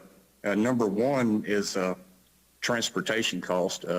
This pipeline was going to replace the transportation. This oil has already been coming into the country. We're using it. It's coming in by rail. And when you can build a pipeline, you can cut transportation costs by nearly a third. And probably reduce your carbon footprint at the same time, right? Exactly. This was a pipeline that was going to run off of green energy. A lot of people don't know that. And number two is market speculation. You know, the country's seen what was happening. The very first thing that President Biden done, and when you see an attack on the industry like that, you know, some of the prices on the markets are a lot of it's speculation. They see this attack on it, and you get people buying up contracts because they're worried about not being able to have any. Well, I tell you, I hate to see what's happened to you and so many other workers, union workers in America with the disastrous Biden energy policies. It's just been a terrible time in America to be a worker in this Biden economy. It's been a good time to be on welfare and someone who doesn't work or works from home, but a terrible time to be a worker. I want to shift gears and ask quick questions to the oil and gas CEOs. I'm going to start with Mr. Woods, and we're going to try to run down these real quick because I'm going to yield to Kevin Brady momentarily. But Mr. Woods, how long have you been CEO of Exxon? Since 2017. Mr. Woods, in your time as CEO, have you ever approved a climate disinformation campaign? I have not. Ms. Watkins, how long have you been president of Shell? For 3 years. Ms. Watkins, in your time as CEO, have you ever approved a disinformation campaign? No, I have not. Mr. Worth, how long have you been CEO of Chevron? For almost 4 years, Congressman. Mr. Worth, in your time as CEO, have you ever approved a disinformation campaign? I have never approved a disinformation campaign. Mr. Lawler, how long have you been CEO of BP America? About 1.5 years. Mr. Lawler, in your time as CEO, have you ever approved a disinformation campaign? No, I have not. Well, thank you all for being here and answering my questions. We're going to have a lot of questions throughout the day. I look forward to working with the oil and gas industry to create more jobs here in America. I would now like to yield to the distinguished gentleman from Texas, Mr. Brady, the ranking member on the Committee of Ways and Means. Thank you, Ranking Member Comer, for having me this morning, to Chairwoman Maloney, and thank you to America's affordable energy leaders for joining us today. American-made energy boasts an enviable track record of hiring, training, promoting, and empowering all Americans. I've seen this firsthand, where our energy companies are providing good-paying jobs, quality health care, and secure retirement for workers from the lowest skills to the brightest researchers in the world, with remarkable opportunities for women and people of color. The success of this industry isn't just important to my state of Texas, but important to the success of our nation, where we recognize good-paying jobs and rising paychecks do so much more to lift Americans out of poverty than the promise of never-ending government checks. Today's disappointing economic report points out why good-paying energy jobs should be protected. Today's report was awful. And if you take out the inventories, America's growth last quarter was zero. The president is a disturbing 0 for 3 in meeting quarterly projections for growth this year, even with expectations dumbed down in some cases by 80% or more. The president's best economic growth peaked last spring, and he remains nearly 1 million jobs short of his promises. He's making an alarming labor shortage worse for Main Street businesses and is demanding more government stimulus that will drive prices up higher and longer. Too many Americans have lost faith, and the president now faces serious questions about his competency to heal our economy. Part of that is due to a relentless attack on American energy workers by the administration and this Democratic Congress. A taxation and regulatory attack that could kill over 1.5 million good-paying American energy jobs over time and drive prices even higher for struggling families and Main Street businesses. Ironically, for an administration that's made climate change a central focus, these attacks damage the very industry that holds the key to addressing greenhouse gas emissions around the world in a smart way that raises the standard of living here in America and in our poorer nations as friends. The solution to climate change isn't to drive energy prices up higher for everyone and kill off American energy jobs. That's flat earth thinking. The smart solution is to make affordable energy cleaner through technology, and then exporting American technology tax and tariff-free to help the entire world solve our climate challenges. This industry has already proven it can increase production of American energy to meet our growing demand while reducing greenhouse gas emissions. This industry continues to invest more in research, innovation, and technology to make affordable energy cleaner than any other industry. Instead of vilifying them and trying to end their existence, Congress should be working with them to accelerate this technology and clear the path for sharing it with the world. Renewables do play a big role in reducing emissions, but natural gas is the real bridge to the future. Since the major shift away from coal to natural gas, the U.S. has reduced carbon dioxide emissions by 32% more. Affordable energy is the way to lift Americans out of poverty. It's the key to ensuring the low and middle income Americans can grow and thrive. And instead of demonizing the very industry whose success has made our country independent and secure, instead of raising energy prices on those who can least afford it, let's empower America's innovators. Let's rebuild the momentum we made in unleashing LNG and crude oil exports and use that success to make America a leader in discovering new clean energy technology. There is a smart way to transition to a cleaner energy future, and it's time both political parties in Congress join forces with these energy leaders to achieve it. With that, Ranking Member Comer, I yield back. Thank you. Now I'd like to yield the balance of my time to Garrett Graves from Louisiana, the ranking member on the Select Committee on Climate Crisis. Thank you, Ranking Member Cromer, and I want to thank the chair for allowing us to participate today. I want to first just point out, Madam Chair, that I'm going to take a guess that every single person that came to Washington this week, that they came here using some form of fossil fuel. Everybody. Madam Chair, I actually have 2 electric vehicles, and I've actually rigged up a solar generator to charge them, the most ridiculous and cost-prohibitive thing I've ever seen in my life, but it's fun anyway. I'm from South Louisiana. If sea rise projections are correct, then we are absolutely ground zero for what's going to happen moving forward. We have some of the fastest subsidence rates in the world, so with sea rise, it means the fastest relative sea rise in the world. We also are home to some of the most robust oil and gas production in North America. And these, at the same time, we have one of the most productive ecosystems on the North American continent, right there where all this energy production is occurring. Madam Chair, I also want you to know that when the Deepwater Horizon accident happened, I ended up being the lead trustee and the negotiator for the state of Louisiana. And in that settlement, I'll tell you, we reached the largest settlement in U.S. history from a single company. And I'm proud of that because you know what? There were actions that were wrong, and we held them accountable. I want to ask the witnesses a question. If we stopped, maybe Mr. Summers, if we stopped producing energy today, stopped producing oil and gas in the United States, yes or no, would there be a stoppage, or would folks cease to use oil and gas across the world? Yes or no? No, Congressman. In No. fact, as you know, the world consumes about 100 million barrels of oil every single day. And even during the worst part of the pandemic, the world was still consuming about 81 million barrels of oil every single day. So the world's going to continue to consume a lot of oil and natural gas from now into very long into the future. Great, thank you.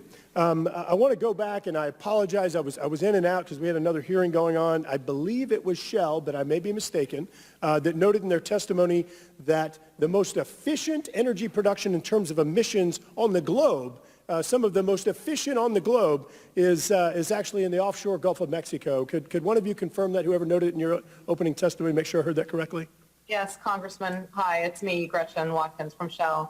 That Great. is a fact. We're the largest operator in the Gulf of Mexico, and we're really proud that the oil and gas that we provide to the country from the U.S. Gulf of Mexico is the lowest greenhouse gas that we can possibly. So putting these two things together, if there's clearly going to be continued demand for energy, because there will, because oil and gas has 30 times the energy density of the next closest renewable, 30 times.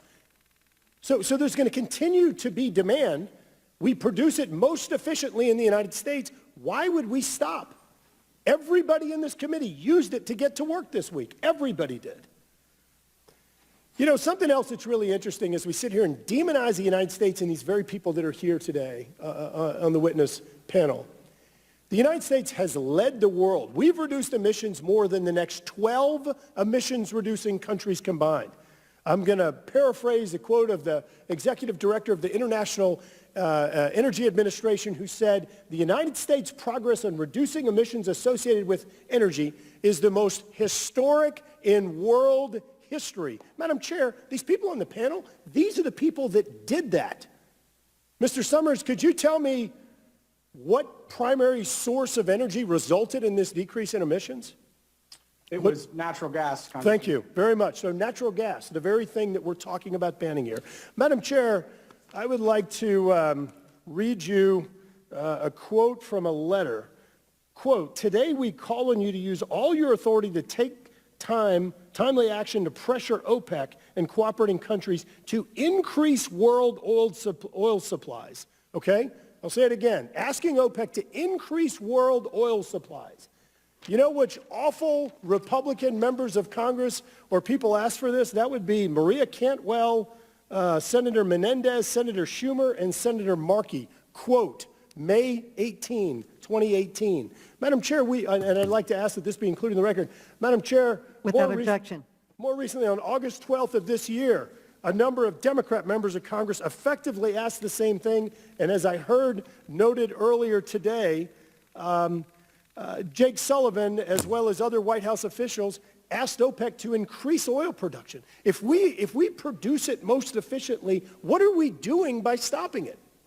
Why? It clearly, we're going to see a 60% increase in global demand for energy. A 60% increase. So the strategy right now, by throwing out all conventional energy production, okay, so we're going to move to solar. Guess who makes 90% of the solar panels? It's China. Guess who has 80% roughly of the rare earth and critical minerals in the world cornered? It's China, and by the way, they use slave and child labor to produce that. It simply doesn't make sense. These are the innovators. We've watched our own president, Madam Chair, shut down Keystone Pipeline, open up Nord Stream 2 pipeline, shut down domestic energy production, ask Saudi Arabia, Venezuela, Iran, Nigeria, and others to produce more energy to address the growing demand in the United States and globally. I'm just asking our own president, treat the United States like you're treating other countries. Last, Madam Chair, U.S. natural gas, as a result of the efficiency of these very people, we have a 42 to 47% lower emissions profile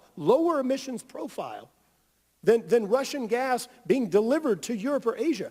This is part of the solution as we move forward, meeting this growing energy demand with solar, with wind, with wave, with geothermal, with nuclear, with oil and gas and other efficient energy streams. It's against our interest to shut these things down. We need to be focused on the innovation, carbon capture storage, carbon capture utilization, and other complementary strategies to meet this growing demand. When the Clinton administration stopped producing energy domestically, barrel for barrel, we imported more from Russia. It's a failed strategy that's not in the best interest of the United States. Yield back. The gentleman yields back. Mr. Comer, do you yield back? Yield back. Okay. I now recognize Mr. Khanna, who is the chairman of the Subcommittee on the Environment, for 15 minutes. Thank you, Madam Chair. First, let me thank the witnesses for appearing today voluntarily. I don't have any interest in being adversarial. I actually want to see if we can get some positive commitments.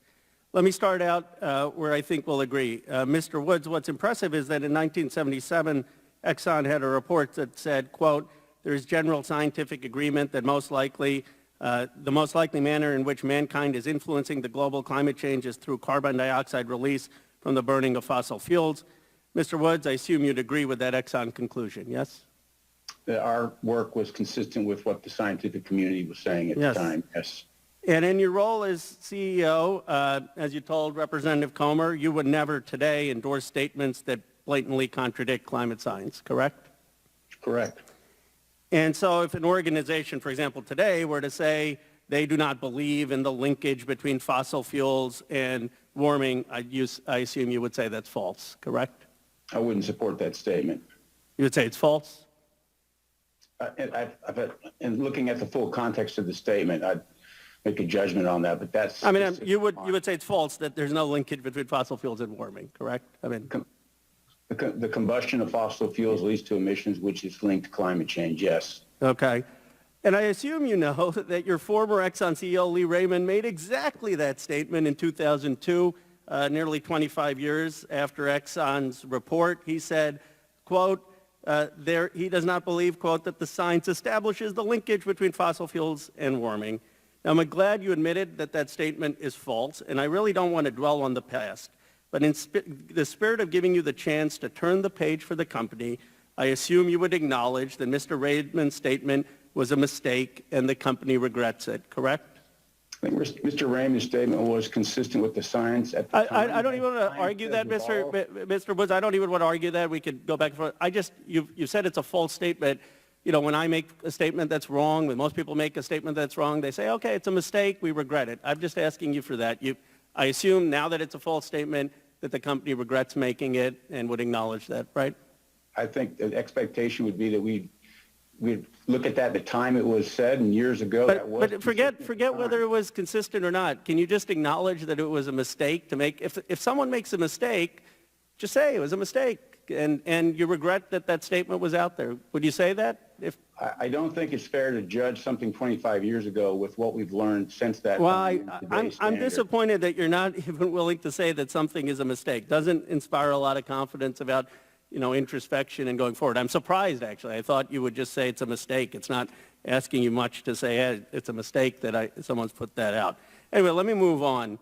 The United Nations 2021 Production Gap Report says, to be consistent with a 1.5 degree pathway, oil and gas production would have to decline annually by 4% and 3% respectively. The IEA's 2021 net zero roadmap calls for no new oil and gas developments. Mr. Lawler, BP has said that it supports economy-wide net zero greenhouse gas emission targets by 2050. You made a strong commitment, actually, to reduce oil and gas production by 40% by 2030. I assume you're doing this because you think it is important and part of the solution to the climate crisis. Is that correct? That's correct, Mr. Kano. What BP has aligned its strategy on is in accordance with the Paris Agreement. We have a new strategy. Just 2 years ago, just before COVID started, we put this new strategy into place. Right. I don't want to cut you off. We have limited time. And so you believe that the oil and gas production must decline each year? Is that partly why you're doing this? We think that's the best decision for BP, and that's our and contribution. Ms. Watkins, Shell's energy transition strategy says we have set our net zero target, so it's fully consistent with this Paris Agreement. And you today actually announced this new thing where you're going to be having a 50% reduction on Scope 1 and 2, and you are also committed to a 1 to 2% year in total oil production decline. Is that correct? Yes, that is correct. Great, and I assume you're doing that because you also believe under the Paris agreements that it's important and that we need to have oil and gas production declining every year? Congressman, what we do believe is that hydrocarbon demand needs to reduce if we're going to get to net zero by 2050, which is why we're also providing more and more low and no carbon right, energy. but you're committed to this 1 to 2% reduction every year, right? I mean, that's your policy, correct? It is, and let me just turn down to Mr. Worth. Chevron announced, unlike BP and Shell, that earlier this year that you plan to increase by 3.5% on a compound basis your production. Is that correct, Mr. Worth? Congressman, our forward guidance would show that we will grow lower carbon production of traditional. I'm just asking, are you going to be increasing your oil and gas production by 3.5% on an annual basis? Chairman, we will increase our oil and gas production and reduce the carbon. Okay, so you're going to be increasing the production. And Mr. Woods, you have said that you want to keep the oil and gas production flat. Is that correct? Or the We're focused on meeting the needs of society and whatever that needs. I don't need the American apple pie speech. It's a factual question. You're going to keep it flat, right? So I'm just getting it. So 40% reduction BP, 1 to 2% annual Shell, the Europeans, the American companies, Chevron's increasing, Exxon is increasing. Mr. Lawler, BP has said it supports... Will the gentleman yield for question? No, not right now. Mr. BP has said that it supports economy-wide net zero greenhouse gas emissions. BP, clearly you're only one member, so I assume when you're saying economy-wide, you believe other companies need to follow your lead in decreasing production. Would that be fair, Mr. Lawler? Who's going next, Russ? You going next? Yes, sir. I think we had offered up as just a suggestion. You know, there's many approaches to net zero, and we certainly wouldn't. But you would believe that other companies, I guess my question is this, Mr. Lawler, do you believe that the science says that other companies should go down every year?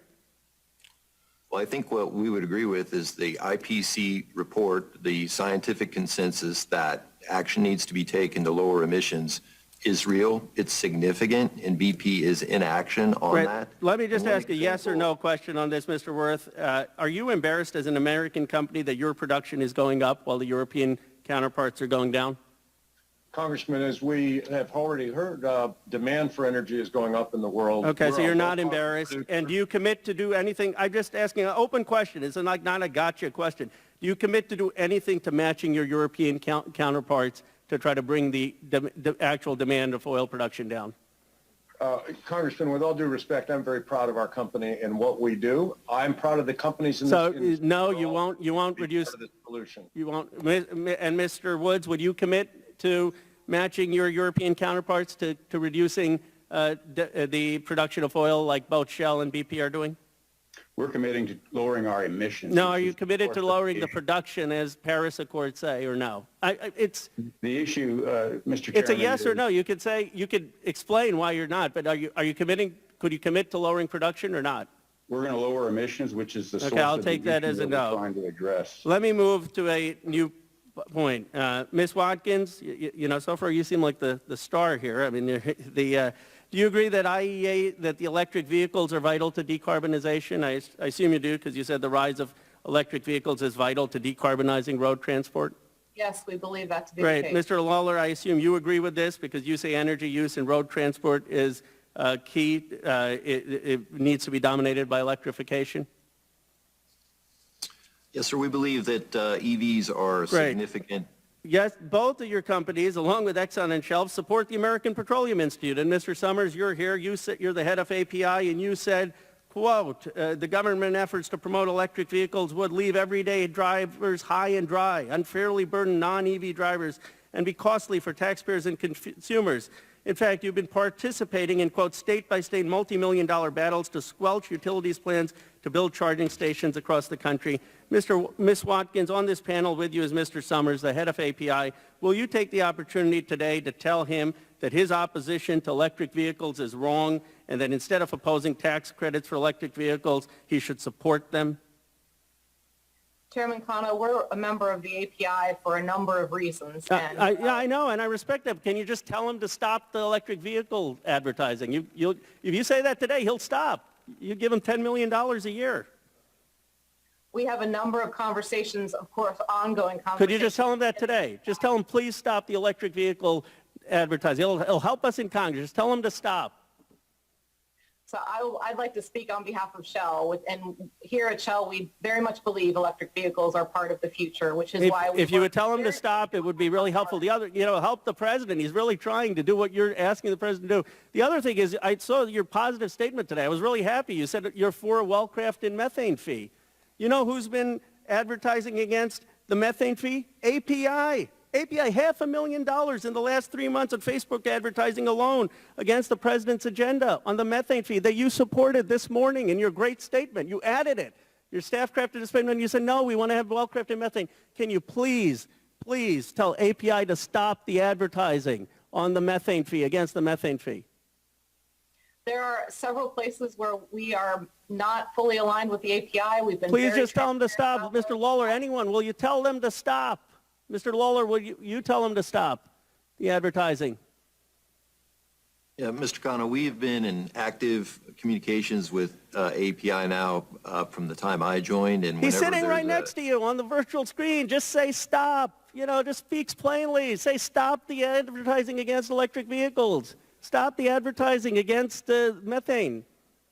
Well, I speak for BP, Mr. Khanna, and we've been supportive of the green climate portions of Let me ask you this. I assume, Mr. Woods, Mr. Worth, this is your chance to redeem yourself. Will you tell them to stop API? If you're not doing the production stuff, can you tell API to stop that advertising, either of you? Chairman Khanna, we engage in discussions on many policy issues at API. There's a diverse set of members. As Mr. Summers said, over 600 members in this association. You won't tell them to stop? Members don't always agree on everything. Let me ask you this. Total, as you know, they pulled their commitment to API because they said they can't be part of an organization that is engaged in against the fight for climate change. Will each of you commit to leaving API if they continue to lobby against electric vehicles? Will any of you commit to leaving them if they're lobbying against electric vehicles? You know what's here's what's so frustrating, because I really don't think you're as bad as the CEOs of the past. I don't. I think you have tough jobs, you got there, you got a horrible record on stuff, you're figuring out how you don't get into litigation trouble while really trying to tell the truth. It's a tough act. I mean, I don't envy you. And I don't believe you purposely want to be out there spreading climate disinformation. But you're funding these groups, and they're really having an impact. You know, they're spending millions of dollars in Congress to kill electric vehicles, and they're spending millions of dollars against the methane gas. And you could do something here. You could tell them to knock it off for the sake of the planet. You could end it. You could end that lobbying. Would any of you take the opportunity to look at API and say, stop it? Any of you? Will you commit could you commit, any of you? Ms. Watkins, come on. I mean, will you do something here? Would you commit to saying you're not going to fund any group that's going to engage in climate disinformation at least? Chairman Khanna, what I'll commit to is continuing to be an active member of the API, and we discuss many issues in the API, some of which have to do with climate policy, and I'm really pleased that we've... Let me ask this. Would any of you commit to having an independent audit to verify that you're not funding, that none of your funds are going for climate denial? Okay, let me ask this. All of you, raise your hand if you think the climate crisis is one of the most important crises that humanity faces. Just raise your hand. I think all of you do. It's important? Yes, it's right. And, you know, I understand you fund things for a lot of reasons. You're the CEOs. You can't track all the details.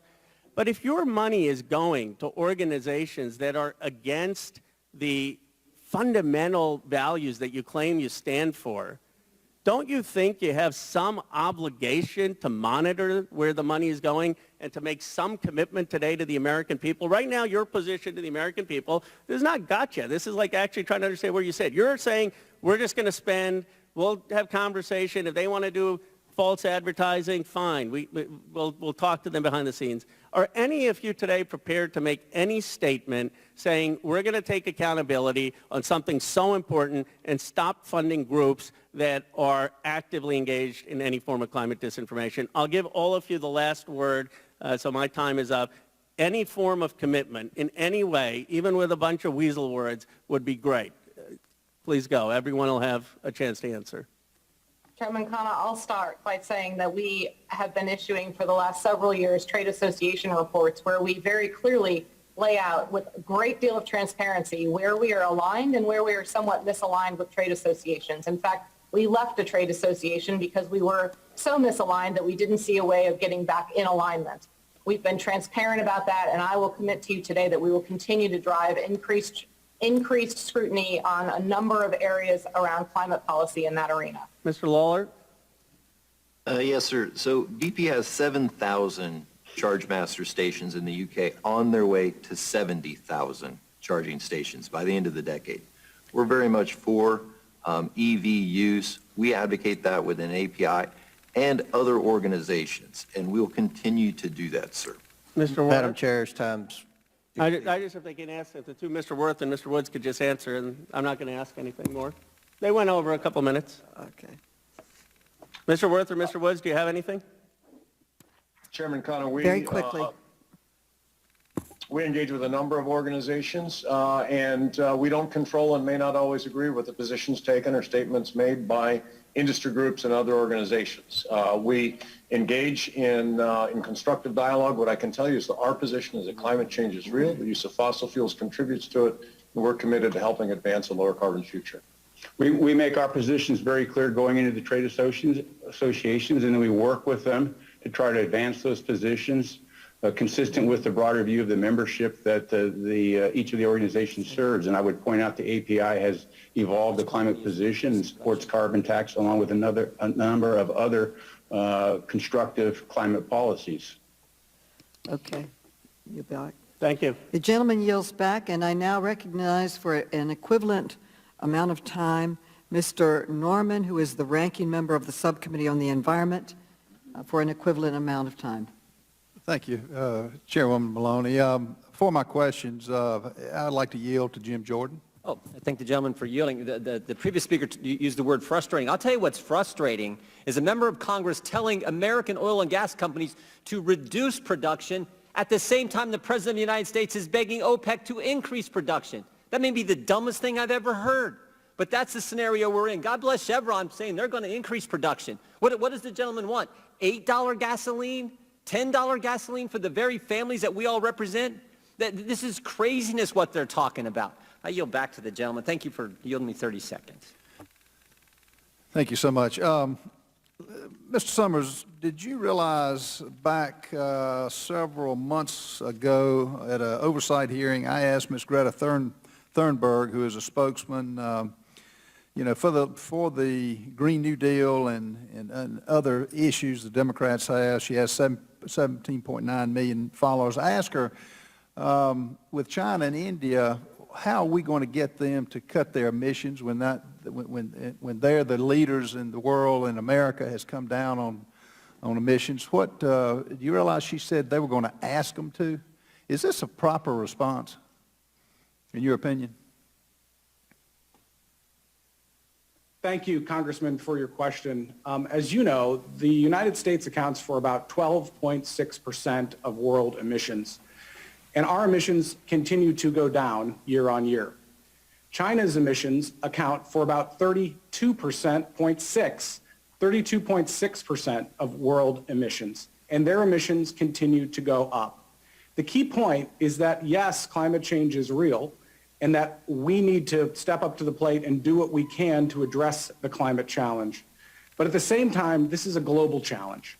This isn't a challenge that can be taken on just by one company or by one country. We need a global solution to the climate challenge. But this industry has not waited for others to step up to the plate to deal with that challenge. In fact, earlier this year, the American Petroleum Institute put forward a very forward-looking position on climate change in API's Climate Action Framework. And the interesting thing about that framework, Congressman, is that it's not just about what we're asking the government to do, but what the industry is committing to do to reduce climate change over time. And we're proud of that forward-looking agenda. But as you point out, this is a global challenge, and the world's going to continue to demand oil and gas for the future. The question I think lawmakers have to answer is whether the world's going to get that oil and gas from the United States, where it is produced cleaner, better, and safer, or whether they're going to get that oil and gas from countries that are hostile to American interests. I think the answer is clear from our perspective. And this administration is content to get our natural gas and oil, as Mr. Jordan said, and paying ungodly amounts in the future if we can get gas from countries that don't like us. Does that make sense to you? Congressman, thank you again for your question. Does that make sense? No, sir. No, and nor does Greta Thunberg's answer, which was a Pollyannish answer saying, yes, we will ask them to be nice. It does not make sense. Mr. Summers, isn't it true that most of the raw materials and manufacturing capacity for renewables necessary to execute Biden's zero emissions goal comes from China? That is the case, Congressman. And does China's ability to manufacture renewables cheaply have anything to do with the fact that their factories are powered by oil and gas, or that their economy runs on 84% fossil fuels? Congressman, the Chinese economy continues to expand not just oil and gas infrastructure, but in fact, based on the data that we've seen, China is adding a coal plant a week. Their emissions continue to go up while American emissions continue to go down, mainly because the United States has made a fuel switch from coal as the primary source of power to natural gas. And that is because natural gas prices have gotten lower as a consequence of the technological and innovative revolution that occurred in this country over the course of the last decade. We're able to find more of this energy here at home. And as a consequence of that, we've been actually able to reduce emissions even while our production is going up. In fact, no country in the world has reduced emissions more than the United States. And it's because of the American oil and gas industry. And China is not being held to the same emission standards that we are. Yet the Biden administration and the questions you've had don't even address this. They are content to buy from countries that don't like us and let Americans suffer as they pay for not just gas, but every other commodity that they're trying to buy now. I now yield to Congresswoman Fox. Thank you very much for yielding. The title of this hearing suggests that, quote, big oil, end quote, is running a disinformation campaign designed to prevent action on the climate.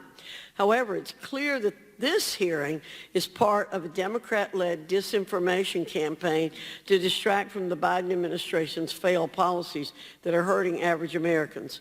The Biden administration has injected instability into the energy sector by canceling the Keystone XL pipeline and discouraging domestic exploration and new development. Then once gas prices predictably started rising, President Biden even turned to our competitors, as already been noted, at OPEC and asked them to bail him out. As of this morning, $3.39 per gallon gas is the average price of gas in America, which is the highest since the Obama-Biden administration. Do we see a pattern here? This hurts families in my district and across the nation who now have to decide which items on their grocery list they cannot buy and what trips they can no longer afford to take. Today's hearing is meant to distract from this harsh reality facing families and shift blame from the Biden administration's failed policies to the private sector. And since the Democrats aren't interested in asking about this, I want to take a moment to ask Mr. Woods, Ms. Watkins, Mr. Worth, Mr. Lawler, to tell us what your companies are doing to transition to lower carbon energy. Well, thank you for the question, Congresswoman. It's an important one, and one that we've been focused on for quite some time, is striking the balance of continuing to meet the growing demand for energy while reducing emissions. Natural gas has been pointed out as one step towards replacing higher emission fuel systems. We are also working on reducing our own emissions at our plant. And from 2016 to 2020, as I've mentioned, we've reduced by 11% and have plans for more aggressive reductions going forward. On the other witnesses, I'm going to have to ask you to cut it real short because I only have about 2 minutes left. So the others, can you give me real short answers? Congresswoman, thank you for the question. At Shell, we believe climate change is a real challenge that's facing the world. We plan to continue to play a role in that, both by continuing to produce low greenhouse gas hydrocarbons here in the U.S., but over time those will go down and increasing, hopefully, the demand from our customers in collaboration with governments for low and no carbon fuels like electricity generated by solar or wind, or like hydrogen. And so we're very much in action on both setting targets for ourselves, but also working with our customers, working with society in order to accelerate. Thank you. Mr. Worth. Congresswoman, our strategy is simple. Be a leader in low carbon production of traditional energy that the world needs today while growing lower carbon businesses. And we're doing this in three ways. First, we're taking steps toward net zero by 2050 for upstream scope 1 and 2 emissions. Second, we're taking steps to address scope 3 emissions by growing lower carbon business lines and establishing a new metric for the full value chain of our business. And third, we've committed to invest more than $10 billion on lower carbon and carbon reduction projects. Thank you. Unfortunately, Mr. Lawler, I have almost run out of time, and I need to ask a question of Mr. Summers. So I wonder if you could submit your answer in writing. Mr. Summers, despite some of the rhetoric from your critics, it's clear from the things you've said and others have said that meaningful steps to reduce emissions from operations have already been done. Could you describe any other effort in about 30 seconds that are underway in some of the planned industry initiatives that haven't been mentioned? Congresswoman, thank you, and great to be with you today. First of all, the API Climate Action Framework, which can be found at api.org/climate, is our forward-leaning agenda to address the challenge of climate change. In addition to that, since 2017, the American Petroleum Institute has had a program called the Environmental Partnership, which is all about how we reduce methane emissions within our own operations. This program has had measurable success, and we're continuing to reduce methane operations within the oil and gas industry. We're proud of all of that work, and we look forward to expanding that work over time. Thank you, Mr. Summers. I yield back to the gentleman from South Carolina. Thank you, Ms. Fox. I now yield 5 minutes to Congressman Heiss. I appreciate the gentleman for yielding, and I want to thank Chairwoman Maloney for giving this committee yet another opportunity, another platform to highlight the horrible, miserable, failed policies of the Biden administration and the Democratic Party as a whole, and for also allowing this time yet again to exhibit the dereliction of duty of this committee to perform real oversight on pressing issues like the southern border, like global supply chain issues, and like the horrible withdrawal in Afghanistan. And yet to this day, the hundreds of Americans who right now are left in Afghanistan while we're having hearings like this to supposedly investigate a misinformation campaign by the oil and gas companies. But let's talk about real misinformation. As it relates to climate change, Democrats and their friends in the media have morphed what is considered a worst-case climate scenario into what today is considered a most likely and sure to happen tomorrow kind of scenario. And it's all about the purposes of justifying an array of liberal socialist wish list priorities such as the Green New Deal. Unfortunately, Democrats have shamelessly scared and frightened an entire generation of children into fearing that the entire end of the world is just upon us. One of our colleagues said we only have 11 years left to save the planet. Are you kidding me? Shamelessly creating fear in society and a whole new generation. And yet the Green New Deal, which our colleague from New York, her own chief of staff admitted that the Green New Deal was not even about the environment, that it was more of a how do you change the entire economy kind of thing. It promises family sustainable wages. It promises medical and family leave, paid vacation, retirement security. It says nothing about the environment as a whole. Democrats have become masters of accusing others of the very thing they themselves are guilty of. And in this case, misinformation. Misinformation meant to scare the public and ignore realities. Realities like the truth that the United States has been reducing carbon emissions while China's emissions have been going through the roof. China now produces twice the carbon emissions as the United States and a quarter of all greenhouse gas emissions globally. China, here's a country who detests freedom, detests democracy, detests human rights. They would love nothing more than for the United States to be crippled in our economy through these rosy-sounding, nevertheless horrible policies being presented and crammed down the throats of the American people by the Democratic Party. And what has the Biden administration done about it all? Well, ask Mr. Crabtree today and 11,000 others who have lost their jobs because of the horrible policy decisions of this administration. And by the way, union jobs, good paying union jobs, which our Democrats love to crow about, and yet now these individuals have lost their jobs. The Biden administration had no problem killing the Keystone Pipeline, but at the same time, no problem willing to establish Nord Stream 2. So here we go. Let's give Putin and the Russians everything they need, including economic and political leverage over Europe. What kind of Russian collusion was involved in that kind of deal, I wonder? Yet the Biden administration cannot escape the fact that the U.S. economy still relies on oil and gas for basic necessities. And yet their plan is, let's decrease our own energy independence while increasing reliance upon some of the world's most unstable countries.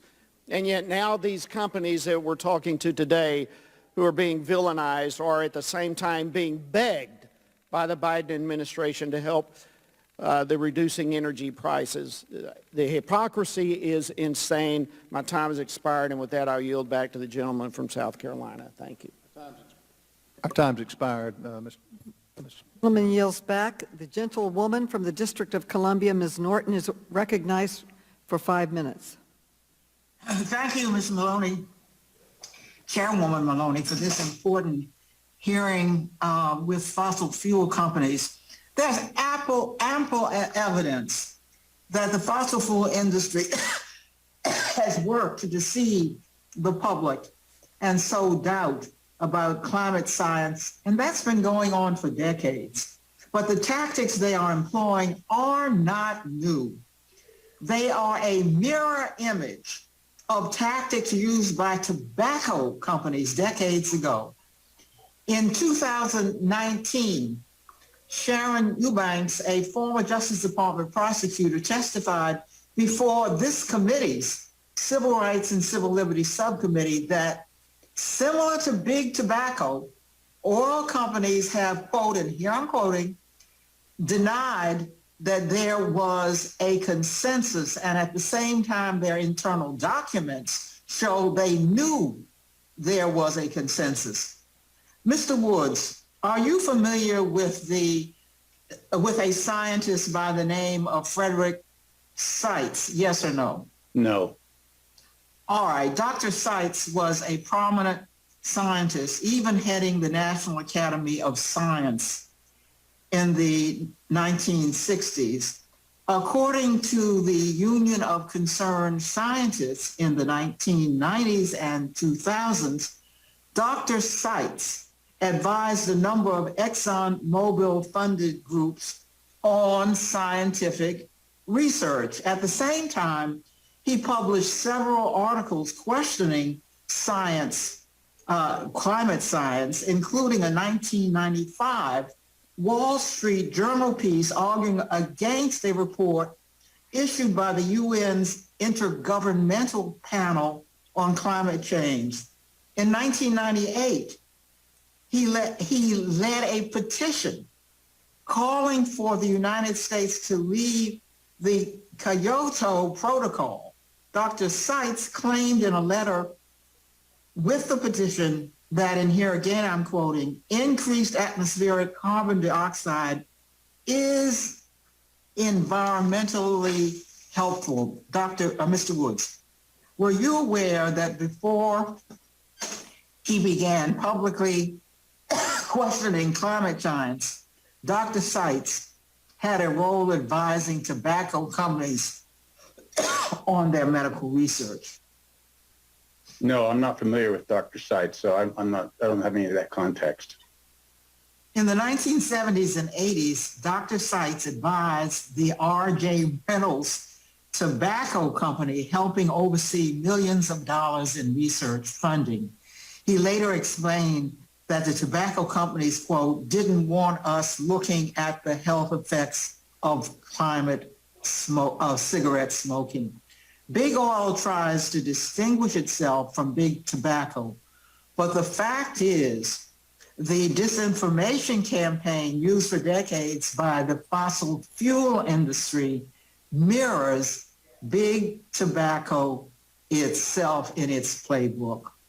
Inject uncertainty into the public discourse, undermine the science, all while continuing to rake in economic benefits. Ultimately, the tobacco industry was held accountable for its deception, but Big Oil has so far escaped accountability for its long-standing climate denial. And I hope that tide will begin to turn today, just as it did with big tobacco executives. I thank you and I yield back, Madam Chair. Thank you. The gentleman from Florida, Mr. Donalds, is recognized for 5 minutes. Thank you, Madam Chair. And first of all, to the witnesses, the leaders of Exxon, Chevron, BP, Shell, I know that the climate activists in Twitter world, which Dave Chappelle says doesn't exist, and he's right because it's just people who have nothing better to do but type on their keyboards, and we do it too here in Congress. But let's be very clear, you need an apology because what I witnessed today was just rank intimidation by the chair of this committee. Trying to get you to pledge on what you're going to spend your money on is a gross violation of the First Amendment. And just because we're members of Congress and we got microphones and we pass laws does not mean that we also have the ability to infringe on your ability to organize, whether it's API or anybody else, or what you choose to spend your money on. It is disgusting. It is absolutely disgusting. Somebody needs to go call Merrick Garland, tell him to get in here and watch the intimidation that came from this very panel today. Because this is not about defending big oil or defending big anything. It's about defending the ability of people in our country to be free, say what they want, think what they want, spend their money how they choose. And if we're not going to be any better than the Chinese, how do we ever expect to beat them on the world stage when we're cutting our neck when it comes to energy production while they are burning more coal, they are burning more oil, they're increasing their emissions, and they're not showing up in Scotland. You know why they're not showing up in Scotland? Because they're interested in building an economy. They're interested in becoming the dominant economic player across the globe. They're interested in becoming the dominant military player across the globe. And while we joke around and mess around intimidating you guys who frankly heat our homes, you cool our fridges, you keep our cars going, this is insane. So I'm sorry for you. And I'm sorry for the people in our country who have to witness shenanigans like this and witness circuses like this. That's why they call that one show on HBO, whatever it is, The Circus, because that's exactly what this is. Madam Chair, I'm requesting that a letter be entered into the record. This is a letter written by Ranking Member Comer and the other ranking members on this committee that actually speaks to the chilling effect that has come from you, Madam Chair, asking you to stop intimidating companies, requesting information that is their First Amendment right to have that information. I ask that that be admitted into the record under unanimous consent. Without objection. Thank you, Madam Chair. I have a question for Mr. Summers, now that we're done with that. Mr. Summers, it was asked earlier by a lot of the executives if they believe in electronic vehicles, and it's a noble goal to have. But Mr. Summers, where does where does electricity production actually come from? Thank you, Congressman. Before I address that question, I do want to clear one thing up, that a difference of views on electric vehicles is not climate disinformation. We as an organization support all forms of energy. We support the rapid advancement of electronic vehicles as well. But at the same time, what we don't agree with is that the federal government should be the ones that are funding that build out of infrastructure. The concern is that as we built out service stations across the country, those service stations have been developed not by the federal government, but by private industry. And members on this panel themselves are investing in building out that infrastructure as is appropriate for the private sector. So real quick, Second of all, I think your question is very, very important, which is where does that energy come from? Most of the energy in the United States comes from natural gas. It has replaced coal as the primary source of energy in this country. Let me ask you this question as a follow-up. So if we don't have natural gas, and obviously the Democrats are against coal, where would we actually get the electricity to power all of these electric cars? Where would it come from? Well, Congressman, for most countries and for certainly the United States, the energy, there would be likely a fuel switch back from natural gas to coal. So real quick, Mr. Summerson, I don't mean to cut you off because you make a great point, but I got 30 seconds. It is important for the American people to understand that if you follow the idiocy that's in the bipartisan infrastructure agreement, which is going to make natural gas harder to procure, we're actually not going to have lower emissions. We're going to have higher because you're going to have to switch back to coal-fired plants. And just for the record, let's also say the world will always demand energy. If you're not getting it from us, where we actually do it more safely and more cleanly, you'll get it from Russia, you will get it from China, and they don't care what the climate activists have to say on Twitter. I yield back. Gentleman yields back. The gentleman from Tennessee, Mr.